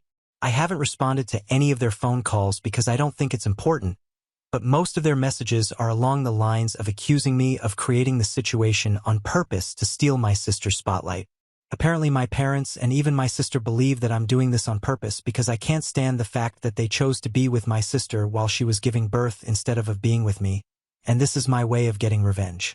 They even went to the extent of saying that they were sure that I had gotten into the car late that night on purpose because I wanted to make myself the center of attention, especially because I was jealous of my sister since she was giving birth and getting most of attention from everybody in the family, which I wanted for myself. It's such a horrible, nasty thing to say. I can't even imagine thinking that way about somebody else, no matter how much I hate them. The implication that I had caused that accident on purpose because I wanted attention and sympathy from my family, it was just disgusting. On top of that, they were accusing me of seeking attention even right now because they knew that I had found out that my sister had received a promotion at work and was doing well in her life. I couldn't stand it, so I had decided to go out of my way to bring up things from the past and paint them in a bad light. I don't even understand why they would say something like that when they know exactly what they had been trying to do. They were doing exactly what they were accusing me of, and the hypocrisy of it just made me so angry. I had still managed to ignore all of their messages and kept blocking their numbers ever since they started trying to contact me. But a couple of days back my parents decided to actually show up at my door and told me that I needed to fix the situation that I had created because my niece was going to be celebrating her birthday in a couple of days and they could not let that be a disappointment to her.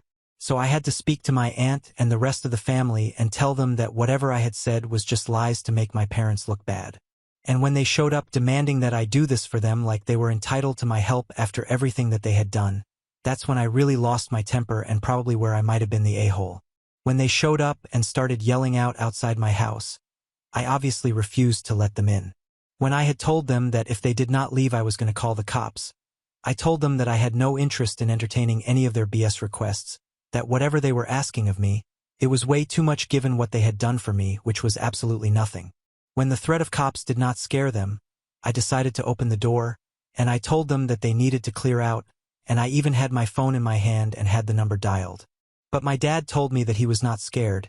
He knew that I was just an attention seeker, and that's why I had gone out of my way to ruin in their reputation. And now I was trying to get on my sister and her daughter in this petty way, and he was not going to let this happen. So I had better use that phone to call my relatives up and tell them the truth about what happened. Even though I really was telling them the truth, but they wanted me to tell them their version of the truth where they were. The saints and I was the villain. They wanted me to tell people that I had been lying, and they just wouldn't stop yelling at me. So I went a little crazy and I just snapped and started shoving them off my property. At first, they were just shocked that I had decided to get physical, but then they started to retaliate. But by then I was so angry that I was out of control and I just kept shoving them until they ended up on the street outside. And while they were on the streets, I still kept shoving them and I screamed at them and said that I hoped that some vehicle would come along and run over them and nobody would come to see them in the hospital. And maybe then they would finally be able to feel what I had felt all those years ago when they had abandoned me after my accident.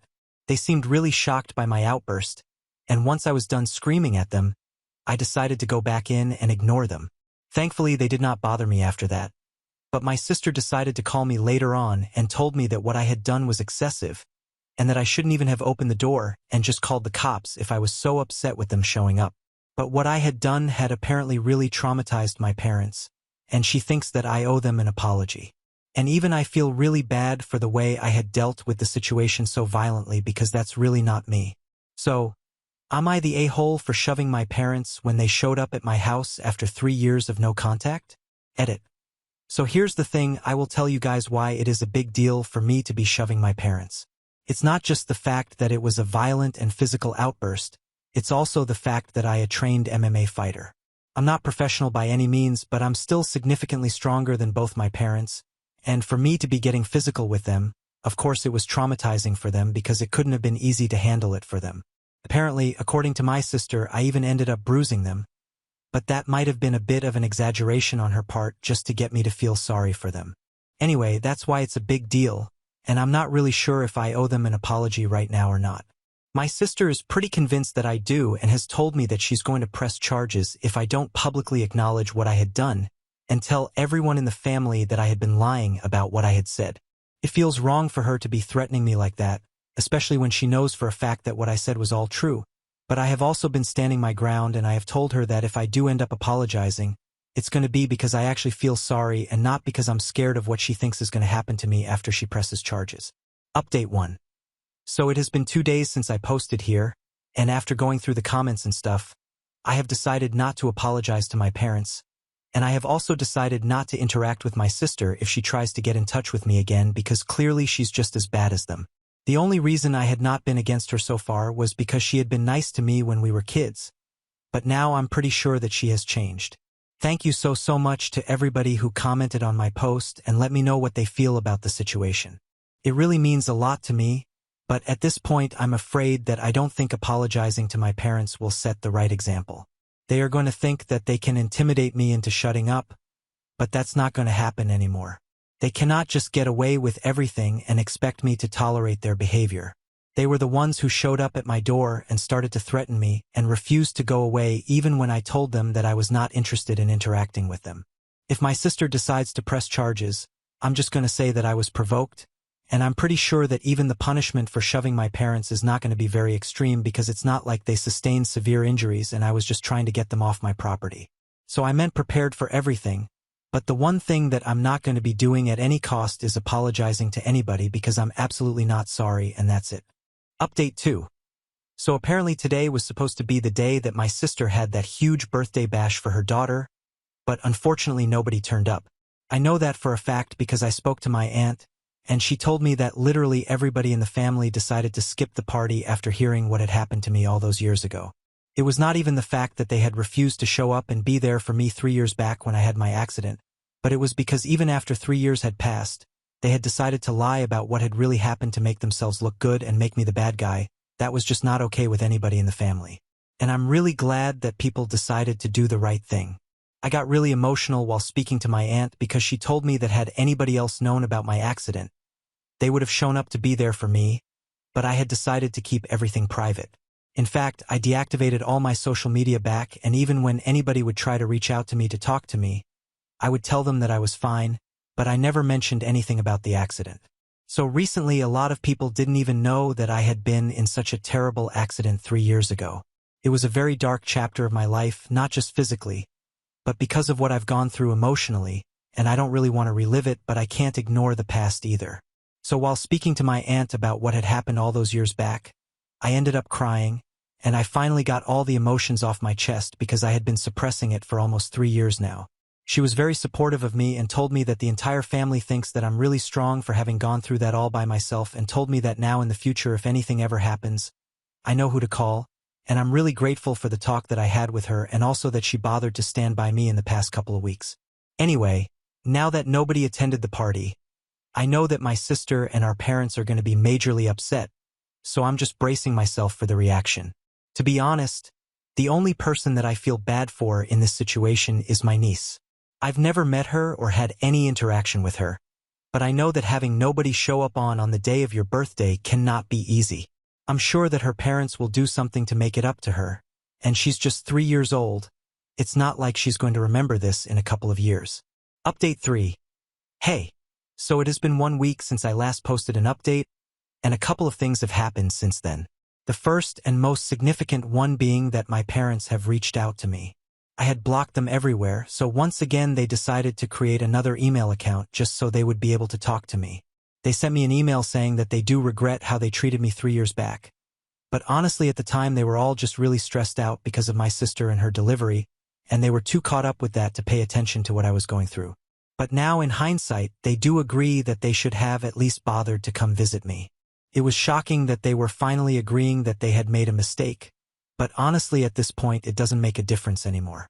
What has been done has already happened, the damage is done, and they cannot really say these things and take it back. It might have been easier for me to deal with this had they sent this email a couple of months after the accident, but they waited for 3 whole years and a whole lot of confrontation to acknowledge the fact that they had been wrong and careless. By now, I have obviously figured out that their priority is my sister and not me, and I'm fine with it. I've made my peace with everything, so their apology means nothing to me. The second thing that they mentioned in that email was that they had spoken to my sister, and they had collectively decided not to press charges against me for the other day. Good for them. I guess it wouldn't have made a difference to me even if they had chosen to do so anyway. After we sorted things out in that email, because I responded to them saying that it was fine and that I did not want them to contact me anymore, they put out a statement on social media saying that we had cleared the air, and they would appreciate it if the rest of the family stayed out of this feud or whatever now because it was over. I guess they just really wanted people to stop judging them over the past, and that's why they put out that statement, or else they wouldn't even have acknowledged it. The rest of the family showed them that they were serious about not being on the same page with them and being okay with whatever they had done so far by skipping the birthday party, so they had decided to take it seriously as well. But they still had to be the victim, which is why they put up a statement in that tone. Anyway, I'm just really glad that this is over and I can go back to my normal life now. We have reached the end. If you enjoyed this video, please be sure to like and subscribe to the channel for more videos like this, and give us your thoughts about the stories in the comments section. Thank you and see you in the next video.